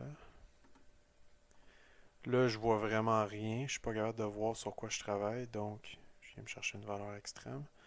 C'est bien, sauf que le masque est beaucoup trop gros. Je vais le descendre à peu près à 3. Ça, c'est mieux. Je viens jouer avec ma balance, mon contraste. Contraste. Prononçons les mots comme il faut. Je viens rechercher mes couleurs et là, je vais pouvoir venir m'amuser avec mes couleurs et chercher quelque chose d'un peu plus extrême. C'est pas un masque. C'est pas mon masque préféré, mais pour les besoins de l'exemple, on va le garder. Là, je pourrais continuer de jouer là-dedans, aller me chercher un autre masque.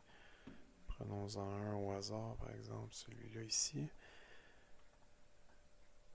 Et cette fois-ci, je vais venir me chercher quelque chose, une autre couleur un peu atypique de ce qu'on pourrait retrouver sur du bois, mais qui va donner de la variation intéressante. Dans du bois, du jaune, du vert, c'est des bonnes couleurs souvent. Ça rappelle un peu la moisissure ou de la mousse qui aurait poussé à force de, je sais pas, traîner dehors, par exemple.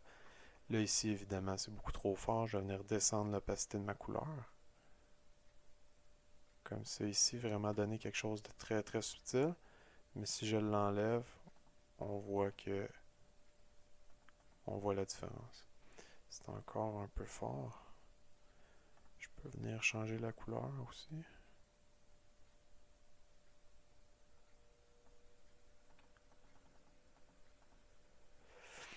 On peut jouer aussi avec les blending modes. Je le ferai pas, là. Le système est identique à celui de Photoshop. Donc, ça vous donne encore plus d'outils avec lesquels vous amuser avec vos différents layers de variation. Pour la roughness, à moins qu'on fait du bois qui a été verni, en général, ça va être beaucoup moins complexe que du métal. Ça va être beaucoup plus mat. Donc, les variations vont être pas mal plus simples. Oh, un petit problème de modeling que j'avais pas vu. J'ai de la topo qui rentre dans une autre topo. Donc, mon quality control n'a pas été au point.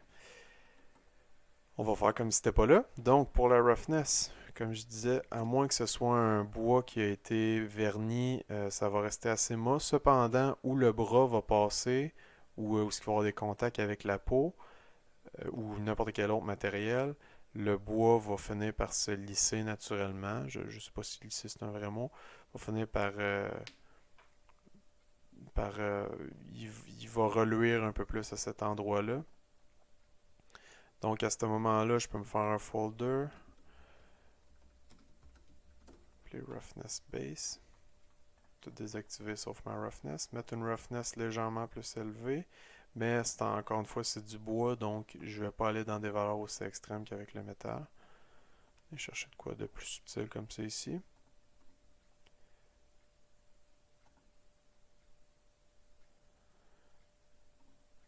Ajouter un fil. Et là, je vais tout simplement ajouter quelque chose d'un peu aléatoire.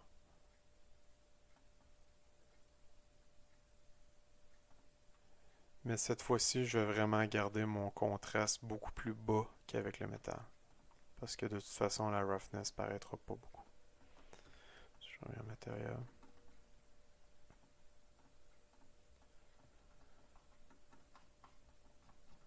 Ok, donc c'est fonctionnel. Je pourrais continuer de jouer. Je pourrais rajouter une map. C'est un directional noise qui est très très utile pour faire du bois. Je l'aime beaucoup. Qui pourrait me faire des veines très droites. Comme ça ici. Après ça, je pourrais venir jouer avec cette masque-là encore une fois, mettre la couleur légèrement plus pâle autour, simplement en réduisant le contraste sur le même masque, en l'appliquant sur un autre layer. Je pourrais rajouter des petits trous d'imperfection comme on a ici. Je pourrais rajouter mille et une choses. Encore une fois, je me répète beaucoup, mais c'est vraiment votre imagination qui va vous aider rendu là. Maintenant, le dernier point que j'aimerais vous montrer, le dernier point majeur en fait qui reste au texturing, c'est facile. Tout ce que je viens de faire, c'est très facile à faire. C'est facile et c'est rapide. Quant à moi, n'importe quel prop qu'on a à faire, n'importe quel asset, même si c'est dans un jeu où c'est qu'on va voir ce prop-là dans le fin fond d'une pièce puis qu'on remarquera pas vraiment. Le process que je viens de faire, évidemment, était plus long parce que j'ai commenté, mais ça, c'est une question de 10, peut-être 15 minutes que je viens de faire. C'est très rapide, puis ça donne un résultat beaucoup plus intéressant que si on vient tout simplement prendre un Smart Material, on dompe ça sur le truc, puis on ship ça après ça dans le jeu. Donc, je pense que ça mérite que vous preniez le temps de vraiment vous appliquer. Encore là, ça peut faire des beaux assets pour votre portfolio. Les professeurs nous le répètent souvent. Euh, donc, ça fait la job. Ça, pour moi, c'est un 60 à 70%. Évidemment, si vous êtes au NAD, vous ne devriez jamais viser en bas de 100%. Du moins, je l'espère. Donc, comment qu'on va aller chercher la petite coche de plus qui va vraiment faire la différence?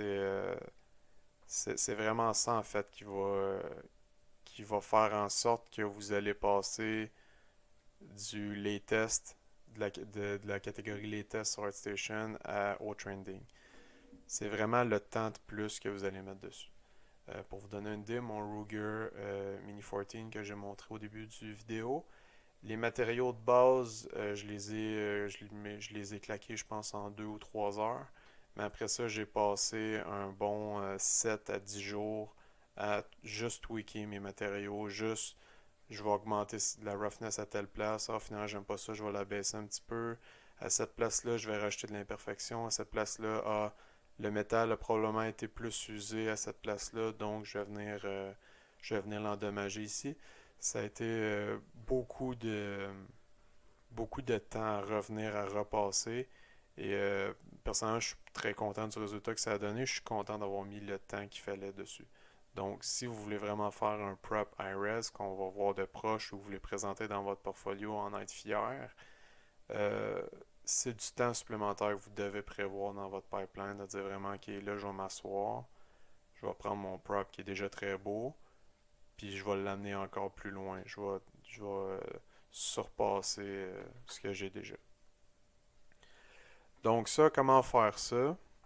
Ça va être en passant beaucoup par l'utilisation de votre objet. Donc, dans ce cas-ci, c'est un bouclier, on s'en est servi à la guerre, c'est assez évident.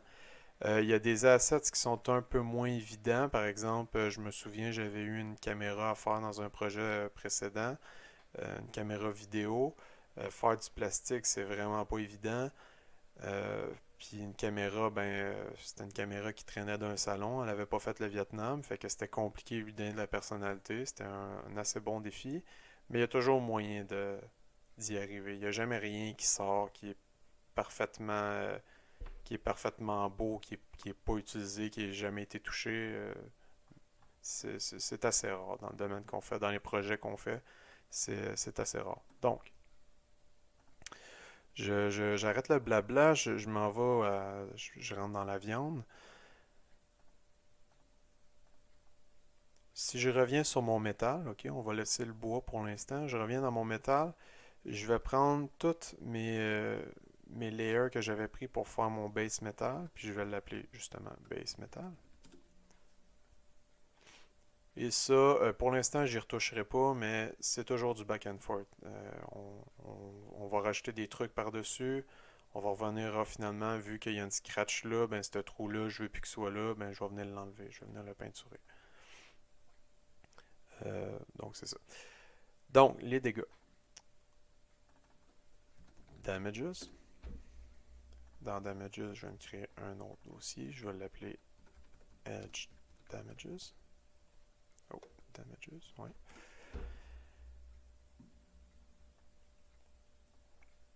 Euh,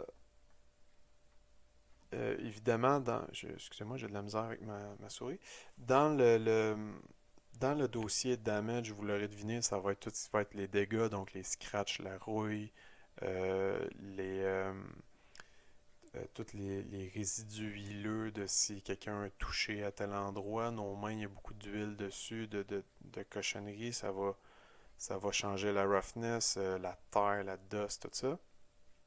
Je vais tout regrouper ça sous un même dossier et je vais le sous-diviser par ensuite. Donc, Edge Damages que je veux venir chercher avec ça, ça va vraiment être de faire comme si mes barres ici avaient été graffinées. Donc, pour ça, je vais utiliser ma map Curvature qui avait déjà été bakée, qui est juste ici. Dans les dommages, le gros de la job va être dans les masques. Les matériaux vont être très très basiques. Souvent, moi, j'y viens prendre, surtout pour les dommages, j'y viens prendre souvent l'aluminium, même si dans notre cas, c'est vraiment du fer assez pur. Mais on s'en fout, l'aluminium, j'aime la couleur, j'aime la roughness qu'il y a. Et souvent, ça va tellement être des petites sections qui vont être visibles de ce matériel-là en dessous de mon matériel de base qu'on n'a pas besoin de venir travailler ce matériel-là autant qu'on l'a fait pour notre base metal ici. Vous allez comprendre quand on va commencer à travailler. Donc, je me rajoute un black mask. J'aime beaucoup travailler avec les smart masks. Il y a moyen de se faire nos propres générateurs ici en faisant add generator. Je pourrais venir choisir ici par exemple metal edge wear et venir le faire à main. C'est faisable. Moi, personnellement, je vais toujours avec des smart masks. En général, j'y trouve toujours mon compte. Je trouve que ça va plus vite. Mais là, dans ce cas-ci, c'est assez. C'est à peu près ce que je veux déjà. Donc, je pense pas que je vais changer. L'aluminium, le défaut, vu que je pense que c'est une valeur blanc presque pure, c'est difficile à voir. Donc, je vais mettre un fill layer. Je désactive tout. Je me mets une couleur rouge. Et là, je vais vraiment m'en servir pour voir mes masques s'appliquent où c'est que je vais voir mon matériel. Donc, on peut augmenter le contraste un peu. Là, ça va vraiment être de jouer avec nos valeurs.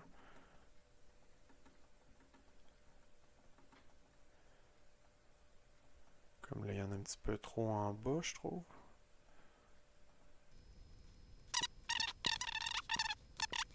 Finalement, je suis pas sûr que j'aime ça si on vient chercher...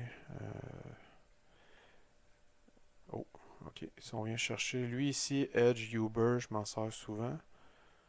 Pas parce que ça ressemble à mon nom de famille, mais... Bon, c'est à peu près la même chose, donc ça a été une étape un peu inutile. pour les besoins de l'exercice, on va le laisser comme ça ici. J'ai mes edges qui sont affectés. Donc c'est ça, j'ai des détails. J'ai des détails sur mes edges. Cependant, le masque fait pas tout à fait ce que je veux. Il y a beaucoup trop de... Le masque est beaucoup trop focusé sur les vis à mon goût. Beaucoup sur le haut ici et pas assez sur les côtés. Il y a moyen de, via la géométrie, comment on a modélisé notre truc, comment on a baké notre curvature, il y a moyen d'avoir un résultat qui serait probablement plus uniforme. Il y a moyen aussi peut-être de venir travailler avec des masques procéduraux, donc des smart masks pour avoir le résultat qu'on veut. Souvent, moi, je suis un peu trop lâche. Ce que j'aime bien, c'est y aller à la main. Donc, utiliser la bonne vieille méthode d'y aller à la mitaine. Pour ça, on peut pas éditer le masque. On peut pas éditer un smart mask en allant directement sur le masque. Substance n'est pas capable de faire ça. Ce qu'on va faire pour ça, on va venir ajouter un paint.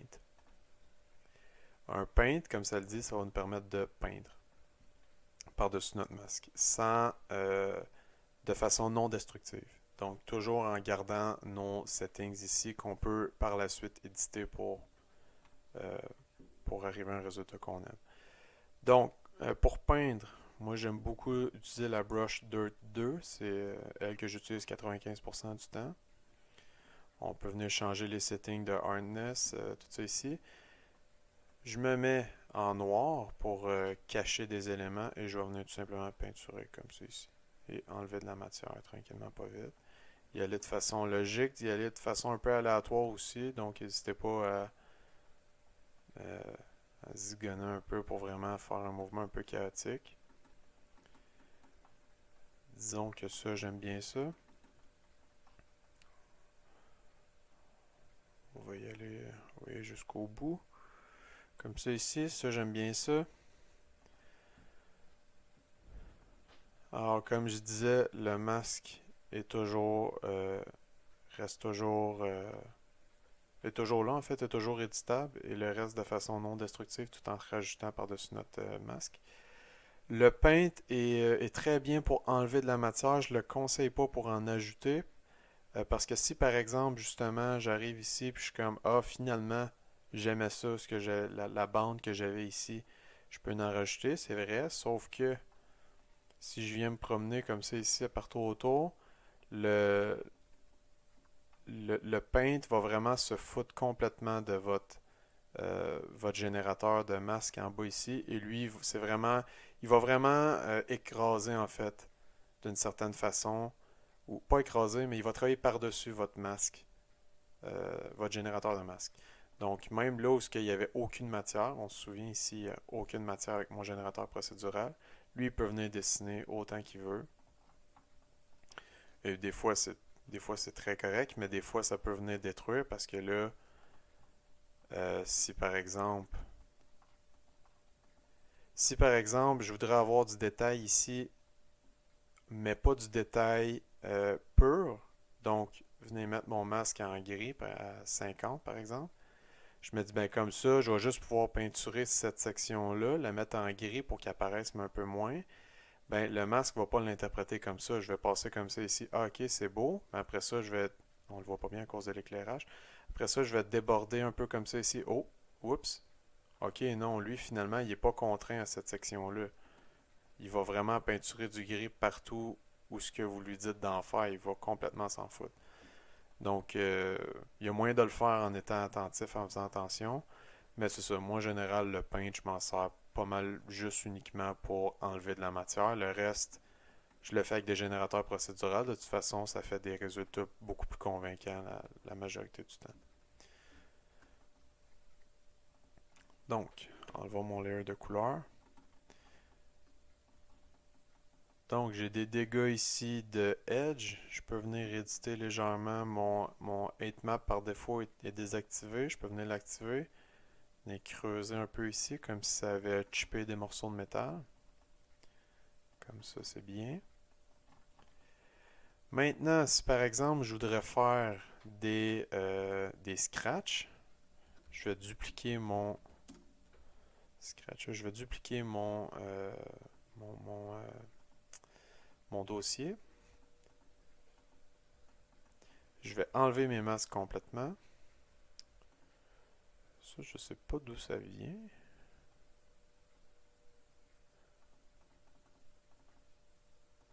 Hmm.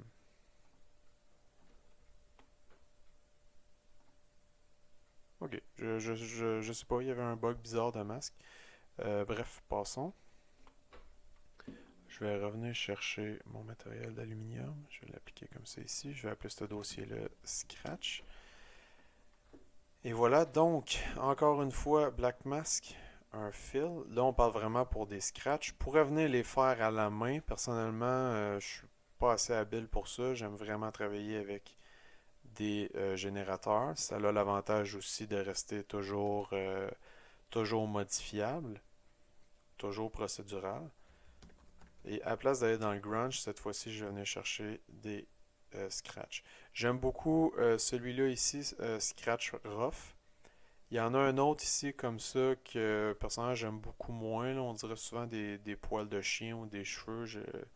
Lui, je trippe moins, mais essayez-le à vos risques et périls. Et ici, c'est des maps un peu plus conventionnelles de grunge. Là. Ça, je m'en sers très très rarement pour des scratchs. En général, ici, c'est assez vendeur. Je vais baisser un peu mon finalement 1.5. 1.5, c'est parfait. Donc déjà là, ça donne un résultat assez intéressant. Lui, c'est un générateur de scratch. Donc c'est cool parce qu'on a une, euh, un bon paquet de settings avec lesquels on peut jouer. Donc les classiques balance, contraste. On peut venir jouer avec la quantité de scratch. On peut venir jouer avec le tiling, faire des scratchs plus subtils, des scratchs plus grossières. Dans notre cas, on va aller chercher des scratchs plus grossières. On peut se dire que ce bouclier-là a reçu des coups d'épée et autres. Le blur avec lequel je joue un peu moins souvent. Donc je les passerai pas toutes. Le seul auquel je vais venir, c'est lui ici, le Dust Intensity, parce que je l'aime pas, ce setting-là, je le mets souvent à 0. Souvent ça va faire, on le voit pas très bien. Ah, ok, ça on va le voir un peu mieux. Le Dust, ça va être toutes ces petites sections-là ici. Et souvent, ça va être trop grungy pour ce que je veux. Surtout dans ce cas-ci où c'est que je veux vraiment des slices précises, des coupures qui sont nettes. J'ai pas besoin d'un grunge en plus. Au pire, le grunge, je vais aller l'appliquer par moi-même par la suite sur un autre layer. Mais dans ce cas-ci, j'en ai pas de besoin, donc je l'enlève. Bon, Scratch Dirtiness, je peux l'enlever aussi, faire des scratchs un peu plus clean. Je vais enlever les double scratch. Je vais réduire la quantité aussi.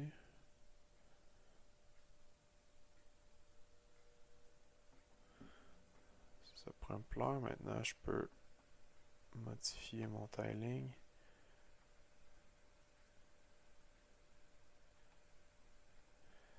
Probablement que dans ce cas-ci, j'aurais dû le faire au début. En triplanant, ça va être beaucoup plus pertinent, étant donné que s'il y a un coup d'épée, ben l'épée va faire tout le long, on va pas arrêter ici puis continuer par après.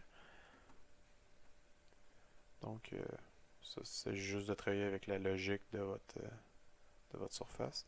Donc, on va dire que c'est ici, ça me convient. Ça me convient à moitié parce que cette scratch-là, je la veux pas. Celle-là non plus.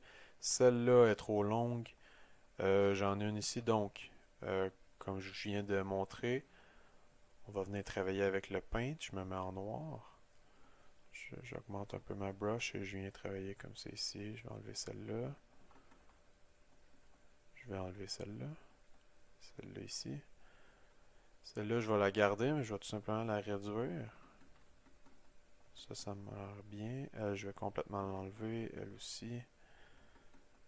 Et elle aussi. Excellent. Maintenant, je vais venir travailler légèrement mon matériel de base. Donc, augmenter ma height. Pas une valeur trop extrême parce que ça a juste l'air dégueulasse. On va mettre ça comme ça ici. Je peux venir changer un peu ma couleur. C'est un peu pâle.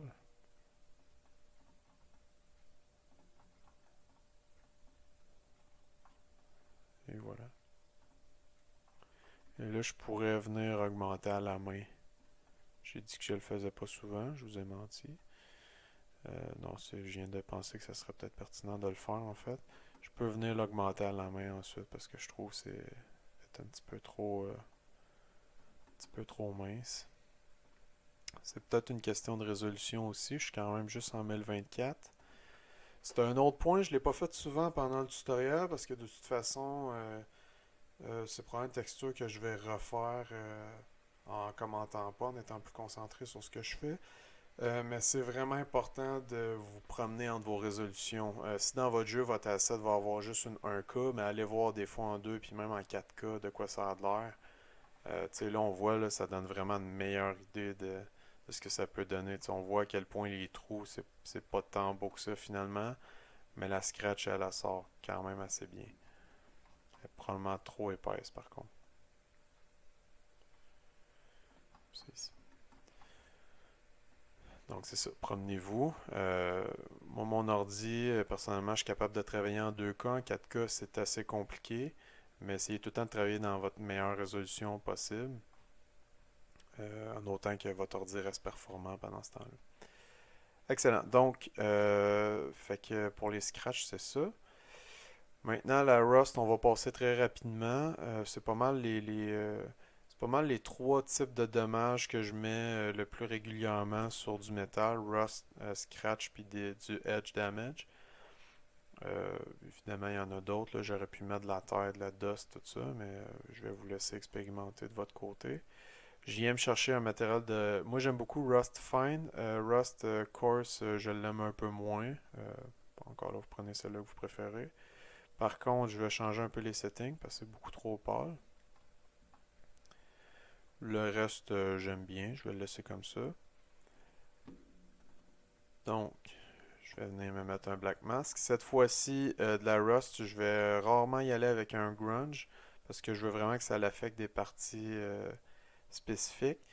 La rouille va souvent se ramasser justement dans les zones d'occlusion. Donc, je vais aller me chercher un masque qui joue beaucoup sur ces zones-là. Si je me trompe pas, il y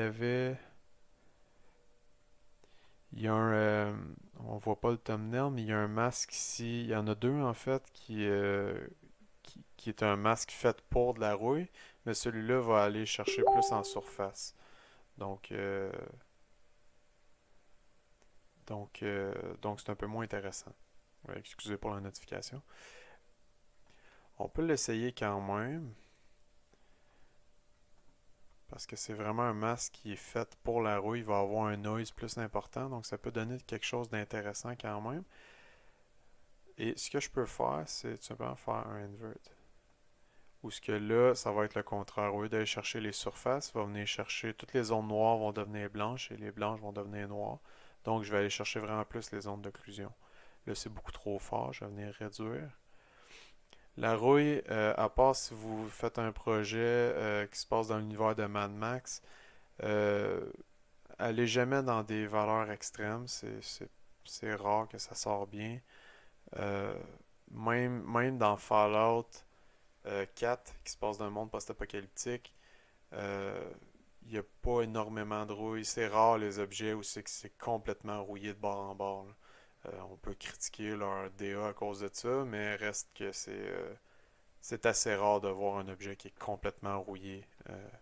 Souvent, on préfère y aller dans la subtilité. Parce que si un objet est complètement rouillé, ben on va s'en débarrasser, mais souvent.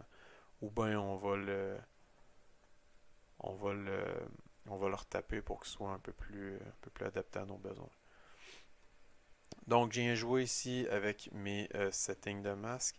Évidemment, tous les settings sont inversés parce que j'ai inversé mon masque. Donc, ma curvature, si je la descends, euh, ben, ma curvature théoriquement augmente. Donc, je peux y aller. Je peux y aller avec ça ici. Encore là, je trouve que c'est un peu fort. Pardonnez-moi. Je trouve que c'est un peu fort, donc je peux peut-être venir jouer un peu. Je m'en ai dit, je peux venir jouer avec mon opacité, le danger. Je me suis fait prendre moi-même. L'opacité ne fonctionne pas sur le matériel, l'opacité fonctionne sur le channel. Donc, ce que je veux dire par là, c'est que présentement, je suis en mode base color ici. J'ai tous mes channels. Si vous rajoutez des channels, par exemple, opacité ou émissive, ils vont se rajouter ici. Et ce que ça fait, c'est que tous les settings ici, donc le blending mode et l'opacité, vont être affectés uniquement sur le channel sélectionné. Donc, dans ce cas-ci, la base color. Si je mets ma base color à 0, je m'en vais dans roughness, mais ça va être la même affaire pour la roughness après ça. Donc on le voit un peu ici, là. Donc c'est ça. Faites attention avec ça. L'opacité, c'est pas, ça fonctionne pas comme dans Photoshop, tout simplement parce il y a une dimension de plus que dans Photoshop, où en fait il y a des channels de plus. Donc ça, par exemple, ici, je trouve ça un peu trop fort autour des vis. Donc dans ce cas-ci, je viendrais me mettre un paint, je me mettrai en noir et je viendrai retravailler à la main comme ça ici. Je mettrai une bonne hardness et je viens retravailler comme ça ici, enlever de la rouille, vraiment rester très très subtil.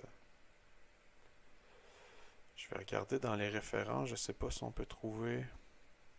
Comme vous pouvez voir ici, c'est un bon exemple. Euh, L'artiste a mis de la rouille, mais il est resté très subtil dans ses détails. On peut voir c'est autour des vis, un petit peu ici, mais il n'y en a pas beaucoup. Ici, il y en a pour ainsi dire aucune. C'est vraiment un métal plus rough. Si on regarde la surface, il y en a autour des zones où l'humidité s'accumule, mais sur la surface, ben, il n'y en a quasiment pas. Les détails, pourquoi ce bouclier-là, ou en fait, moi, celui-là, il me fait capoter à quel point il est beau. Pourquoi il est aussi beau que ça? C'est que l'artiste a été joué à fond sur ses valeurs de roughness. Oui, il y a des scratchs. Oui, il y a du dommage, mais le modeling est très très simple. À part quelques petites zones comme ça ici qui ont probablement été sculptées dans ZBrush, si on regarde le dos comme ça ici, c'est un plane, c'est flat. Il n'y a aucun relief, aucun détail, mais pourtant c'est très très riche comme surface. Mais il y a énormément de valeurs de couleurs. Il y a du jaune, il y a du bleu, il y a du noir, il y a du blanc, un peu du vert ici, du doré. Il y a énormément de richesse dans les couleurs, dans la roughness aussi. Euh, donc ça, c'est vraiment, quand je parlais tantôt d'aller chercher le edge, c'est vraiment là qu'il se trouve. C'est là où c'est qu'on fait la différence entre un matériel comme ça ici et quelque chose comme ça ici qui est bien, mais on voit qu'il manque, sans vouloir manquer de respect à l'artiste original, qui manque un peu de... Moi j'appelle ça de l'amour, il manque un peu d'amour, il manque un peu d'attention aux détails. Le bois de l'air flat, la, la dirt se blende pas bien, les dégâts ici se blendent pas super bien. Quoique le remplacement est logique, mais les masques auraient pu être travaillés pour que les détails soient un peu plus fins. Donc, euh, donc c'est ça ici. C'est ça que je voulais dire par ajouter un edge. Je me suis laissé. On parlait de la rouille, je me suis perdu dans mes propos. Mais c'est ça. Je ne vais pas tout le faire, mais vraiment venir chercher des détails très très subtils. Et la roughness, excusez-moi, la rust a une roughness très basse, pour ainsi dire, presque, c'est presque mat en fait. En général, j'ai pas vu beaucoup j'ai pas vu beaucoup de surface avec de la rouille qui réfléchit la lumière. J'imagine que il doit y avoir un exemple de ça quelque part dans le monde, mais en général, vous allez garder une roughness très basse. Les principes vont être les mêmes pour le bois, donc venir faire des scratchs, ça reste relativement pareil. Euh, le bois, ce qui est intéressant, c'est qu'on peut venir faire lever des morceaux comme si le bois avait été chippé au final. On peut regarder rapidement comment en faire. Si je m'en vais dans mon layer de bois, je vais tout simplement réutiliser mon layer ici. Je vais l'appeler Base Wood. Mettre ça ici. Et en suivant le même principe que tantôt, on crée un dossier Damage.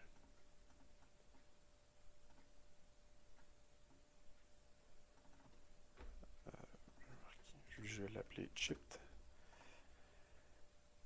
Et ça ici, pour le bois, encore une fois, moi, comme je disais tantôt, je me base beaucoup sur des Smart Materials. Souvent, je vais venir chercher, pour les dégâts de bois, je vais venir chercher lui ici, Wood Beech Veined. En fait, je peux carrément dropper ça ici comme ça, parce que ça vient déjà d'un dossier, c'est la nature même des smart Materials. Souvent, j'utilise lui un peu sur le même principe que l'aluminium. On va tellement pas le voir sur des grandes surfaces que souvent je le retouche même pas. Si je le retouche, je vais tout simplement enlever souvent la dirt, je vais l'enlever. Les veines, je vais les garder. Le reste, je les garde pas mal toutes. Mais la dirt, je l'enlève parce que souvent, je vais la rajouter par après. Et là, on vient encore une fois un masque, fill. On va se chercher un grunge. Des chips de bois, ça va être des zones très définies, donc je veux garder un bon contraste. Je m'en ai inventé un mot qui n'existe pas. J'utilise souvent le Grunge 14. Je vais essayer. Ah, ça, je pense que ça va être bien. Sinon, ça, c'est un peu trop. On va y aller avec le 13. Donc, pas assez contrasté. On va monter le contraste. On va baisser la balance. Là, je sais pas pourquoi j'ai dû faire une. Ah, c'est ça, mon masque ici est rendu. Vu que j'ai réutilisé mon dossier tantôt pour créer mon Basewood, j'ai pas pensé de copier mon masque. Donc, mon folder ici que je vais appeler Wood, je vais lui appliquer un black mask.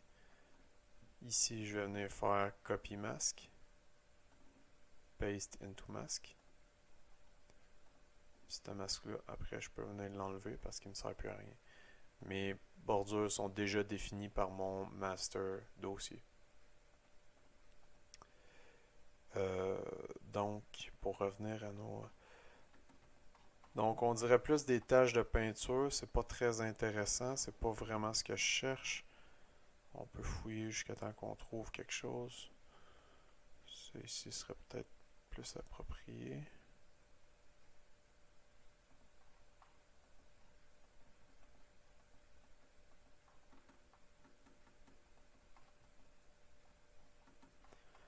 C'est un peu trop grungy. Si je viens chercher Wood à la place. Le truc que je trouve décevant de Painter, même si c'est un logiciel que j'adore de tout mon cœur, c'est qu'il n'y a pas beaucoup de masques qui nous permettent de faire du bois, en fait.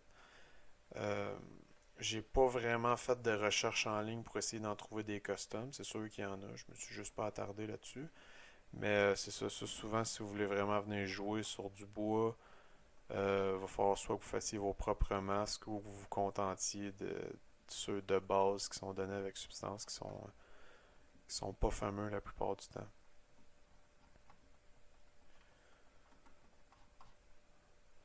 Donc, allons-y avec ça. Là, ça a vraiment l'air de des taches de peinture. C'est pas acceptable comme résultat. Premièrement, ce que je vais faire pour me donner un petit coup de main, c'est que je vais baisser ma 8 pour faire comme si ça avait vraiment été des bouts de bois qui avaient levé, comme ça ici. Et je vais venir légèrement changer ma couleur. Donc ma base color ici, je vais venir la foncer un peu. Oh, ça c'est un peu trop.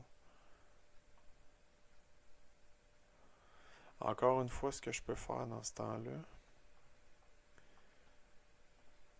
c'est tout simplement prendre ma pipette. Je vais déplacer mon dossier. Je vais venir prendre ma pipette.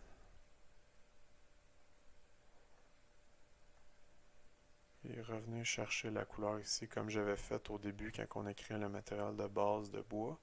Je ramène mon matériel dans son dossier. Et ensuite, je vais pouvoir éditer à partir de là. Je vais chercher des valeurs qui sont un petit peu plus proches du produit original. C'est pas évident.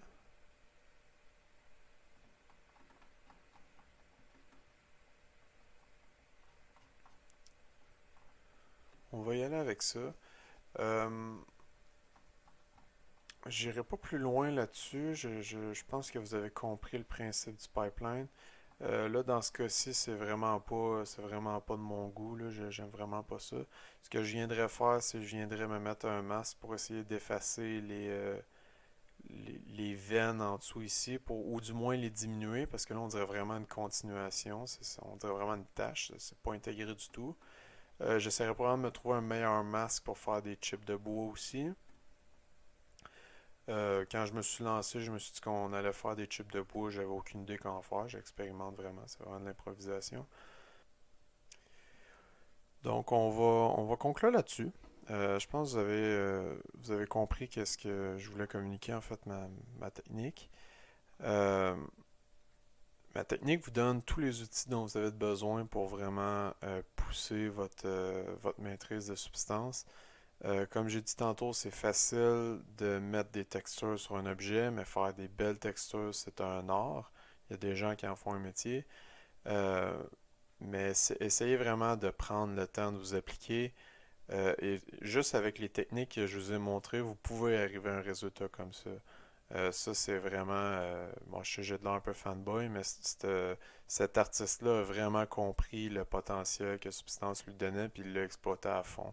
Et ce qu'il a fait, c'est vraiment pas énormément différent de ce que je vous ai montré. C'est très très similaire en fait. C'est créer des variations tout le temps avec des masques. Venez travailler sa roughness, venez travailler ses couleurs. Dans ce cas-ci, il n'a pas énormément travaillé sa 8 puis sa normale parce qu'il n'y a pas énormément de détails euh, évidents. Vous avez tous les outils dont vous avez besoin rendu là. C'est vraiment à vous quand vous allez pousser. C'est à vous de pousser ces outils-là, de les prendre puis de vous rendre le plus loin que vous pouvez, euh, de toujours augmenter la qualité de votre travail. On n'arrive pas à un résultat comme ça du jour au lendemain. Le gars, je le connais pas personnellement, mais je présume il y a beaucoup d'années de pratique avec ça ici, puis c'est pas son premier projet non plus. Mais c'est ça. Euh, la, Personnellement, je suis pas un character artist, donc je sais pas si les techniques sont identiques pour des matières plus organiques. Je présume que le principe reste le même. Je pense que la technique, ça ne dérange pas vraiment qu'est-ce qu'on fait avec. Fait que ça devrait servir au character artist aussi. Et sinon, c'est ça. Oubliez pas toujours faire une bonne recherche de référence. Réfléchir quand vous dépliez vos UV, c'est une étape qui est excessivement importante que vous devez pas survoler en disant euh, je m'en fous, je vais juste le paquer automatiquement, je m'en fous, j'en aurais pas de besoin, j'en ferai pas en industrie ou peu importe. C'est vraiment important que vous maîtrisiez ce concept-là. Euh, c'est ça. Sinon, n'hésitez pas, je suis souvent dans la prod de cette session-ci. C'est ma dernière session. Si jamais vous avez des questions, n'hésitez pas à venir me voir. Ça me fait toujours plaisir d'aider les gens. Si vous avez des questions aussi que vous pouvez écrire en commentaire, ça me fait plaisir d'y répondre. Je vais peut-être, dépendamment de la réponse, je vais peut-être éventuellement faire d'autres vidéos, dépendamment de ma charge de travail pendant la session. Peut-être sur le baking dans Marmoset, ça pourrait être intéressant. C'est une technique qui n'est pas enseignée au NAD puis qui, moi personnellement, m'a vraiment aidé pour mon baking. Et c'est ça, ben, je vais vous souhaiter une belle session et faites des beaux modèles, des belles textures. Maintenant, vous avez tout ce qu'il faut pour les faire, surtout avec les ateliers de Benoît. Et c'est ça, passez une belle session.